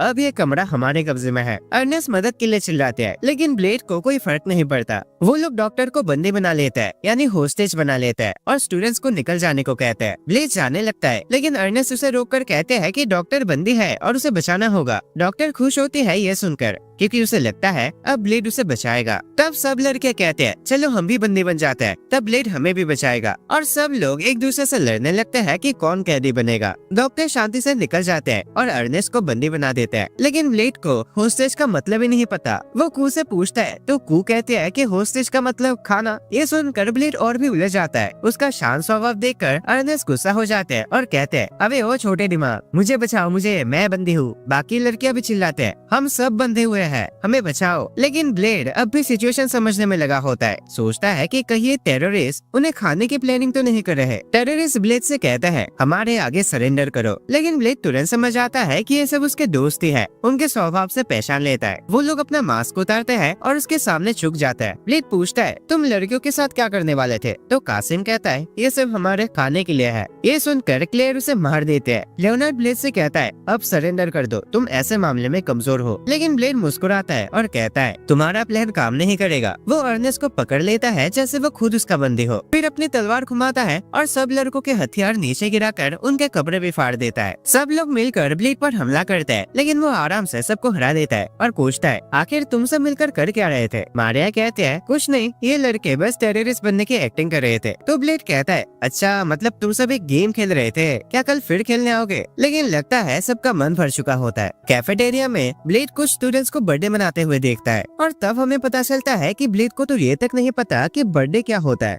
डियो ने बताते हैं कि उन्हें ब्लेड की एग्जैक्ट उम्र नहीं पता। वो कहते हैं कि उन्हें वो 16 साल पहले मिला था, जब वो लगभग 1 साल का था। मारिया उस दिन के बारे में पूछते हैं जब वो मिला था, तो डियो ने बताते हैं कि वो दिन लगभग 1 महीने में आ रहा है। हमें पता चलता है कि जब ब्लेड मिला था तो उसके हाथ में एक तलवार थे और इसी वजह से उसका नाम ब्लेड रखा गया। अर्नेस्ट सोचते हैं कि उसे बर्थडे में गिफ्ट क्या दिया जाए। तभी राजा अचानक आ जाता है और कहता है कि एक स्पेशल करी एक अच्छा तोहफा हो सकता है। जेसिका कहती है कि ब्लेड वो खाना कैंटीन में भी खा सकता है, लेकिन राजा सजेस्ट करता है कि उन्हें खास डिश बनानी चाहिए। स्टूडेंट्स एक अंडरग्राउंड कमरे में जमा होते हैं जहां राजा बताता है कि वो लोग अब टेस्टी खाना खाकर ट्रेनिंग करने वाले हैं और वो उन्हें एक जंगल दिखाता है। सब हैरान होते हैं कि महल के नीचे ऐसी जगह कैसे हो सकते हैं, शायद जादू का कमाल हो। पीछे का दरवाजा बंद हो जाता है और राजा समझाता है कि जब तक वो अपना मिशन पूरा नहीं कर लेते दरवाजा नहीं खुलेगा। उसका असिस्टेंट स्टूडेंट्स को बताता है कि उन्हें 11 बिलियन कैलोरीज खत्म होने तक जिंदा रहना होगा और डियो ने बताती है कि आसपास बहुत सारे सामान मौजूद है,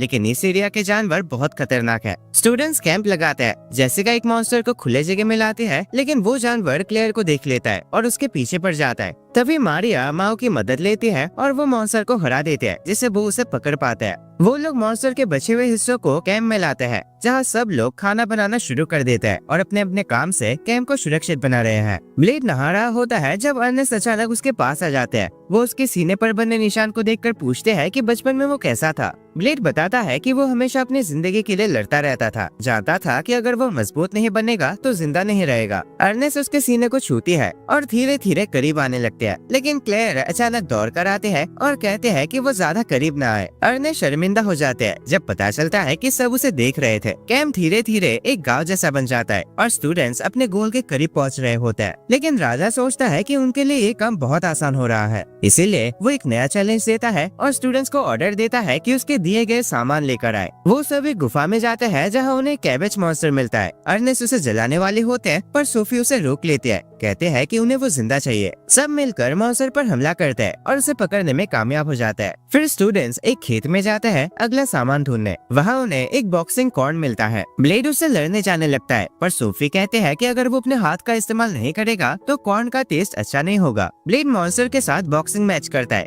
जीत जाता है और ग्रुप उसे पकड़ लेता है। आगे उन्हें जमीन पर एक गाजर दिखता है। ब्लेड उसे खींचने जाने लगता है लेकिन अर्नेस्ट उसे रोक लेते हैं क्योंकि वो गाजर एक तेज चीख निकालता है। अर्नेस्ट बताते हैं कि उसकी चीख एक खतरनाक कर्स है, लेकिन योना आगे बढ़कर कहते हैं कि कर्स का उस पर कोई असर नहीं होता क्योंकि वो एक रोबोट है। योना गाजर को बाहर खींच लेते हैं और बाकी लोग अपने कान थक लेते हैं क्योंकि उसकी चीख से आसपास के हर जिंदा चीज तबाह हो जाते हैं। योना टास्क पूरा कर लेते हैं और राजा उनकी तारीफ करता है, बताते हुए कि अब वक्त आ गया है उनका आखिरी चीज इकट्ठा करने का। वो लोग एक विशाल पेड़ के पास जाते हैं जहाँ उन्हें बीस्ट किंग नाम का मॉन्स्टर शिकार करना होता है। जमीन कांपने लगते है जैसे बीस्ट किंग सामने आता है। स्टूडेंट्स उसे लड़ने के लिए तैयार होते हैं लेकिन ब्लेड उसके पीछे कुछ और देख लेता है, एक और भी बड़ा मॉन्स्टर जो बीस्ट किंग को एक ही बार में गिरा देता है और एक भयानक दहाड़ करता है। राजा उसे पहचान लेता है, वो एक बेहेमोथ होता है और वो जानता है कि इसका स्वाद बीस्ट किंग से भी बेहतर होता है। स्टूडेंट्स पूरी शक्ति से अटैक करते हैं लेकिन बेहेमोथ उन सबको आसानी से हरा देता है। सोफी और योना एक पावरफुल ब्लास्ट करते हैं और बाकी लड़कियां भी उनके साथ अटैक करती है।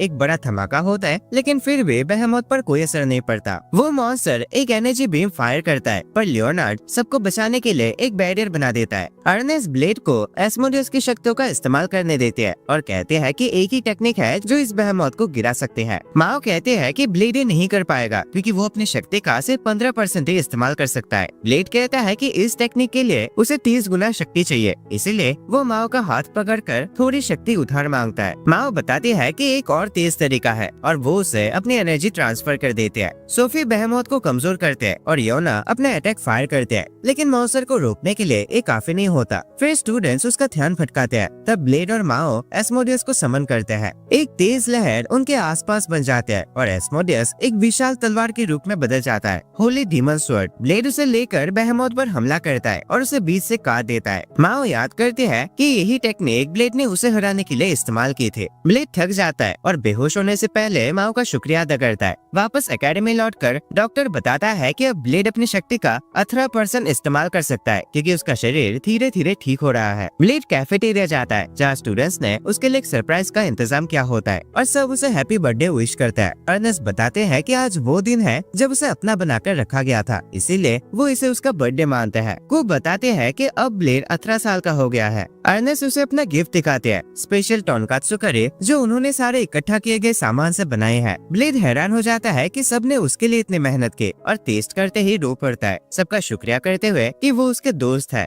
यहाँ क्ले ब्लेड की टेक्निक सीखने की प्रैक्टिस करता है। वो एक विंड वॉर्टेक्स बनाता है जो टारगेट पे लगता है और वो खुश होता है कि उसने टेक्निक सीख ली। सोफी आती है और क्ले उसे समझाने लगता है। सोफी भी ये टेक्निक सीख लेते हैं और अपने आसपास एक पावरफुल तूफान बना लेते हैं। लड़के हैरान होते हुए देखते हैं कि क्या हो रहा है। ब्लेड बताता है कि ये टेक्निक असल में ऐसे ही दिखती है। सोफी विंड को टारगेट पर छोड़ते हैं और उसे पूरी तरह तोड़ देते हैं। अचानक वो ब्लेड को अटैक करने की कोशिश करते हैं लेकिन असली सोफी आकर अटैक को रोक देते हैं। सब लोग हैरान हो जाते हैं कि दो सोफी कैसे हो सकते हैं। वो बहरूपिया तुरंत वापस भाग जाते हैं एक खाली बिल्डिंग की तरफ जहाँ पता चलता है कि उसका नाम ओना है। वहाँ वो बाकी क्लोन से मिलते हैं जो आर्टिफिशियल हीरो प्रोग्राम का हिस्सा है। वो बताते हैं कि उनका मिशन सफल रहा और डेटा सबको देते हैं ताकि सब लोग ब्लेड की टेक्निक सीख सके। वो टेक्निक ट्राई करते हैं और जिस बिल्डिंग में होते हैं उसे तबाह कर देते हैं, पर वो बताते हैं कि उनका असली गोल ये टेक्निक सीखना नहीं बल्कि ब्लेड को खत्म करने का है। जैसे का एलिजा के इन्वेंशन ट्राई करते हैं और फायर लॉन्च करते हैं जिसे देखकर सब लोग इम्प्रेस हो जाते हैं। ब्लेड कहता है कि ये कुछ खास नहीं है। इस पर एलिजा नाराज हो जाते हैं और कहते हैं कि वो लोग उस जैसे पावरफुल नहीं है। तभी उन क्लोन्स में से एक लड़की आती है। ब्लेड पूछता है कि वो क्या सीखना चाहते हैं। वो कहते हैं कि वो ये सीखना चाहते हैं कि उसे कैसे खत्म किया जाए। वो ब्लेड पर तेजी से हमला करते हैं। दोनों जोर जोर से लड़ते हैं लेकिन वो पीछे धकेल ली जाते हैं और कहते हैं कि ब्लेड अच्छा टीचर नहीं है क्योंकि वो अभी भी जिंदा है। ब्लेड कहता है कि वो इतनी जल्दी तो मरना नहीं चाहता। लड़की उससे थोड़ा फ्लर्ट करने लगते हैं, लेकिन तभी सोफिया जाते हैं और उसे धमकाते हैं, तो वो पीछे हट जाते हैं। हमें पता चलता है कि ये चौथी बार है जब क्लोन्स ने ब्लेड पर अटैक किया है। कैफेटेरिया में सब बैठकर बात करते हैं कि वो ऐसा क्यों कर रहे हैं। अर्नेस्ट सोचते हैं कि उनका गोल ब्लेड को खत्म करने का है, लेकिन ब्लेड इसकी परवाह नहीं करता। सोफी वादा करते हैं कि वो ब्लेड की हिफाजत करेगी। अपने अड्डे में क्लोन्स अपने लीडर के सामने जमा होता है, जो चाहता है कि वो साबित करे कि वो ग्रेट हीरो से भी आगे बढ़ सकता है, क्योंकि उन्हें इसी मकसद से बनाया गया था। सोफी ब्लेड को सोते हुए चेक करते हैं और उसे पता चलता है कि योना उसकी हिफाजत कर रही है। योना उसे कहते हैं कि चिंता मत करो, वो ब्लेड के पास ही रहेगी। इसीलिए सोफी बाहर जाते हैं, जहां उसकी मुलाकात क्लोन से होती है। सोफी क्लोन से कहते हैं कि उसे मिशन छोड़ देना चाहिए क्योंकि वो ब्लेड को मार नहीं सकते, पर क्लोन कहते हैं कि उन्हें ऑर्डर मिला है और ग्रेट हीरो को मारना है उनकी जिंदगी का इकलौता मकसद है। सोफी जानते हैं कि हीरो प्रोजेक्ट बंद होने के बाद उन लड़कियों पर बदलाव किए गए थे और वो सोचते हैं कि इसका उनके शरीर पर असर हुआ होगा। क्लोन ये बात कंफर्म कर देते हैं और बताते हैं कि उनकी उम्र कम हो चुकी है। सोफी उसे मिशन छोड़ने के लिए समझाने की कोशिश करते हैं, लेकिन क्लोन कहते हैं कि उसे अपने ऑर्डर्स फॉलो करने ही पड़ेंगे। फिर वो सोफी पर हमला करते हैं, लेकिन सोफी उसका अटैक रोककर उसे पीछे धकेल देते हैं और उसे नीचे गिरा देते हैं। सोफी उसे खत्म करने जा रहे होते हैं, लेकिन वो हिचकिचाते हैं और क्लोन को जाने देते हैं। क्लोन कहते हैं कि वो लोग उसका इंतजार करेंगे। अगला सीन वर्चुअल रियलिटी वर्ल्ड का होता है, जहाँ ब्लेड अपने दोस्तों के साथ होता है। वो देखता है कि सोफी कितनी छोटी लग रही है, लेकिन वो लड़की कहते हैं कि उसका नाम सिंक है। इससे सबको समझ आता है कि उन क्लोन्स के असली नाम है। एलिजा बताते हैं कि सिंक एक प्राचीन शब्द है जिसका मतलब होता है नंबर 5। सिंक तुरंत अटैक करते हैं, ब्लेड को गिरा देते हैं और उसे लगातार जमीन पर मारते हुए कुचल देते हैं। ब्लेड वर्चुअल रियलिटी वर्ल्ड में मर जाता है, लेकिन फिर असली दुनिया में जाग जाता है। एलिजा बताते हैं कि सिंक खुश है कि वो ब्लेड को हरा पाए। वो सोचते थे कि इससे सिंक को समझ आ जाएगा कि ब्लेड मर चुका है, लेकिन सिंक को ये समझ आ जाता है कि उसे पागल बनाया गया है, इसीलिए वो ब्लेड को ढूंढने लगते हैं। एक और क्लोन भी उसके साथ जुड़ जाते हैं और दोनों ब्लेड को मारने आते हैं। ब्लेड उन्हें एक बिल्डिंग तक ले जाता है, जहाँ अर्नेस्ट ने कुछ लड़कियों को जमा किया होता है। वो लोग उन क्लोन्स पर अटैक करते हैं। एक लड़के आगे बढ़ जाते हैं, लेकिन अर्नेस्ट उसे दूर उड़ा देते हैं। सिंक तुरंत पलटवार करते हैं और अर्नेस्ट को हैरान कर देते हैं। तब ब्लेड मैजिक का यूज करके उसे पीछे गिरा देता है। अर्नेस्ट हैरान होते हैं कि ब्लेड मैजिक का इस्तेमाल कैसे कर रहा है। क्लोन्स दोबारा खड़े हो जाते हैं और अपनी पावर्स कंबाइन करके एक ब्लैक होल बनाते हैं, जो आसपास की सब चीजों को तबाह करने लगता है। ब्लेड सोचता है कि ये सिर्फ 10 सेकंड तक चलेगा, लेकिन लड़कियां थक चुकी होती है, फिर भी ब्लैक होल खत्म नहीं होता। योना बताते हैं कि ये ब्लैक होल अपने आप नहीं रुकेगा और कुछ स्टूडेंट्स उसमें खींचे जाने वाले होते हैं, लेकिन ब्लेड उन्हें बचा लेता है। सोफी ब्लैक होल की तरफ जंप करते हैं और अपने पावर से उसकी एनर्जी एब्जॉर्ब करना शुरू करते हैं। उसकी वजह से ब्लैक होल कमजोर पड़ता है और वो उसे मिटा देते हैं, लेकिन खुद थक कर गिर जाते हैं। ब्लेड उसे तुरंत पकड़ लेता है और कहता है कि उसने बहुत अच्छा काम किया। शाम को सोफी होश में आते हैं और पूछते हैं कि किसी को चोट तो नहीं लगी। ब्लेड बताता है कि कुछ लोग जख्मी हुए थे, लेकिन क्लेयर ने उन्हें ठीक कर दिया है, इसलिए चिंता की कोई बात नहीं है। ब्लेड सोफी से लड़कियों के बारे में पूछता है और वो बताते हैं कि वो भी हीरो प्रोजेक्ट का हिस्सा थे, लेकिन उन पर और ज्यादा मॉडिफिकेशंस किए गए थे। सोफी उसे याद दिलाते हैं कि उसे राजा ने बचाया था और कहते हैं कि उन लड़कियों के पास कोई नहीं था जो उनकी मदद करे, इसीलिए उनकी किस्मत अलग बन गई। ब्लेड कहता है कि वो उन लड़कियों का दोस्त बनना चाहता है। ये तक सोचता है कि शायद वो सब एकेडमी में एडमिशन ले सके, लेकिन सोफी जानते हैं कि ये मुमकिन नहीं है, क्योंकि उनके जीवन का एकलौता मकसद उसे हराना है। वो बताते हैं कि उन पर न्यूरल मॉडिफिकेशंस किए गए हैं, जिसकी वजह से वो अपने ऑर्डर्स को इग्नोर नहीं कर सकते। हम देखते हैं कि ब्लेड और उसके दोस्त राजा से बात करते हैं और पता चलता है कि सोफी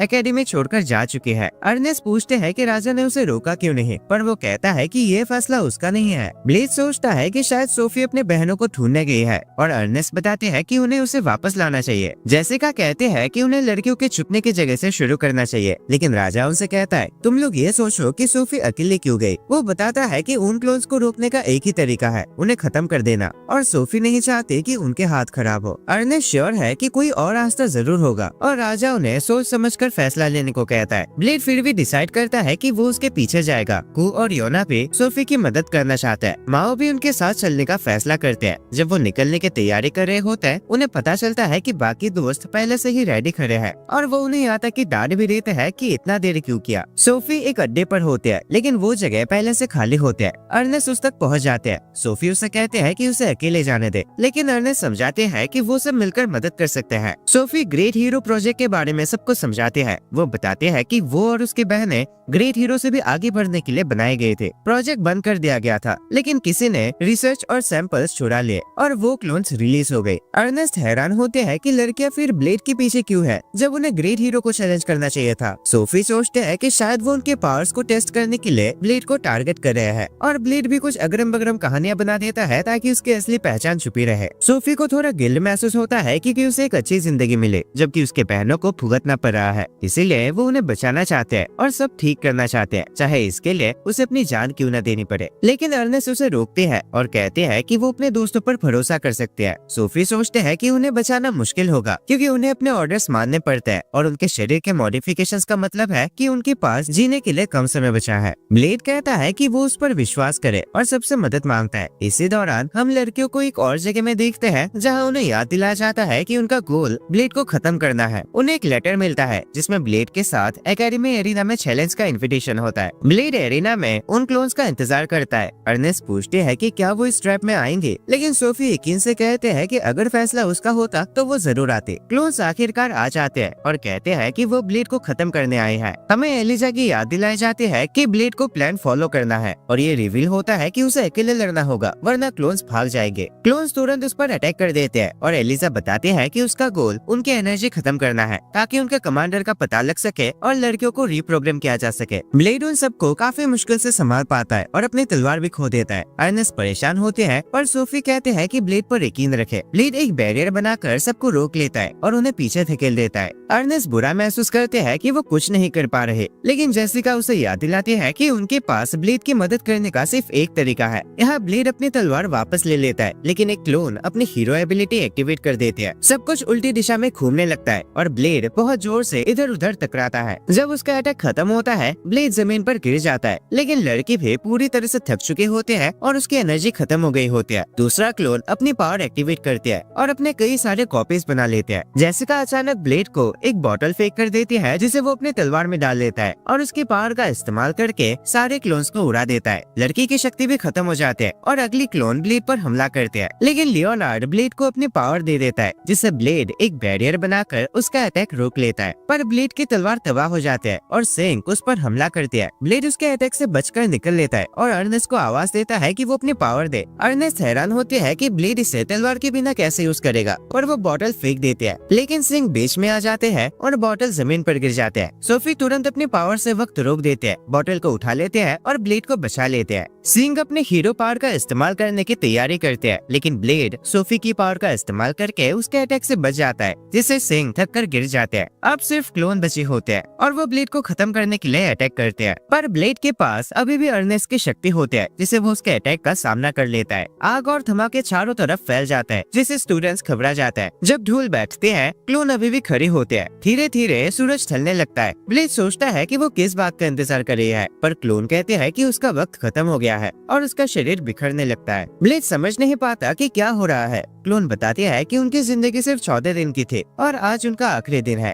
ब्लेड एलिजा से मदद मांगता है, पर वो कहते हैं कि अब वक्त नहीं बचा। ब्लेड सोचता है कि उस आदमी को ढूंढे जिन्होंने इन क्लोन्स को बनाया था, लेकिन एलिजा बताती है कि उन्हें पहले ही ढूंढा जा चुका है और वो कई साल पहले मर चुका था। मतलब इन क्लोन्स को कोई ऑर्डर्स दे ही नहीं रहा था। सोफी ब्लेड से कहते हैं कि सब क्लोन्स को इकट्ठा करे। फिर वो क्लोन से कहते हैं कि अब भी उनके जीने का एक मौका है। क्लोन्स बताते हैं कि अब जीने का कोई मतलब नहीं है क्योंकि वो अपना मिशन पूरा नहीं कर पाए, पर ब्लेड कहता है कि अगर वो जिंदा रहेंगे तो वो और ताकतवर हो सकते हैं और एक दिन उससे भी आगे निकल सकते हैं। लड़कियों को ये बात पसंद आती है। सोफी क्लोन से कहते हैं कि अपनी हीरो पावर यूज करे ब्लेड की मदद से। फिर उन सब की आत्माएं सोफी के शरीर में ट्रांसफर हो जाते हैं। अगले दिन हम ब्लेड को हॉस्पिटल में देखते हैं। सोफी उसे देखने आते हैं। पता चलता है कि अब सब क्लोन्स उसके शरीर में रहते हैं और उनमें से एक ब्लेड को कह देते हैं कि जल्दी ठीक हो जाओ ताकि वो उसे दोबारा चैलेंज कर सके। सोफी वापस कंट्रोल ले लेते हैं और ब्लेड उससे पूछता है कि वो कैसे है। सोफी कहते हैं कि ऐसा है जैसे उसके अंदर 5 बच्चे हो, लेकिन वो खुश है कि वो उन्हें बचा पाए। एक हफ्ते बाद राजा एक और ट्रेनिंग सेशन रखता है। एक विशाल मॉन्स्टर स्टूडेंट से लड़ रहा होता है। कई स्टूडेंट्स दूर उड़ा दिए जाते हैं। वो अपने ड्रैगन फॉर्म में बदलकर लड़ने जाते हैं, लेकिन वो भी मॉन्स्टर का सामना नहीं कर पाते। राजा का असिस्टेंट बताते हैं कि मॉन्स्टर लाते वक्त गलती हो गए थे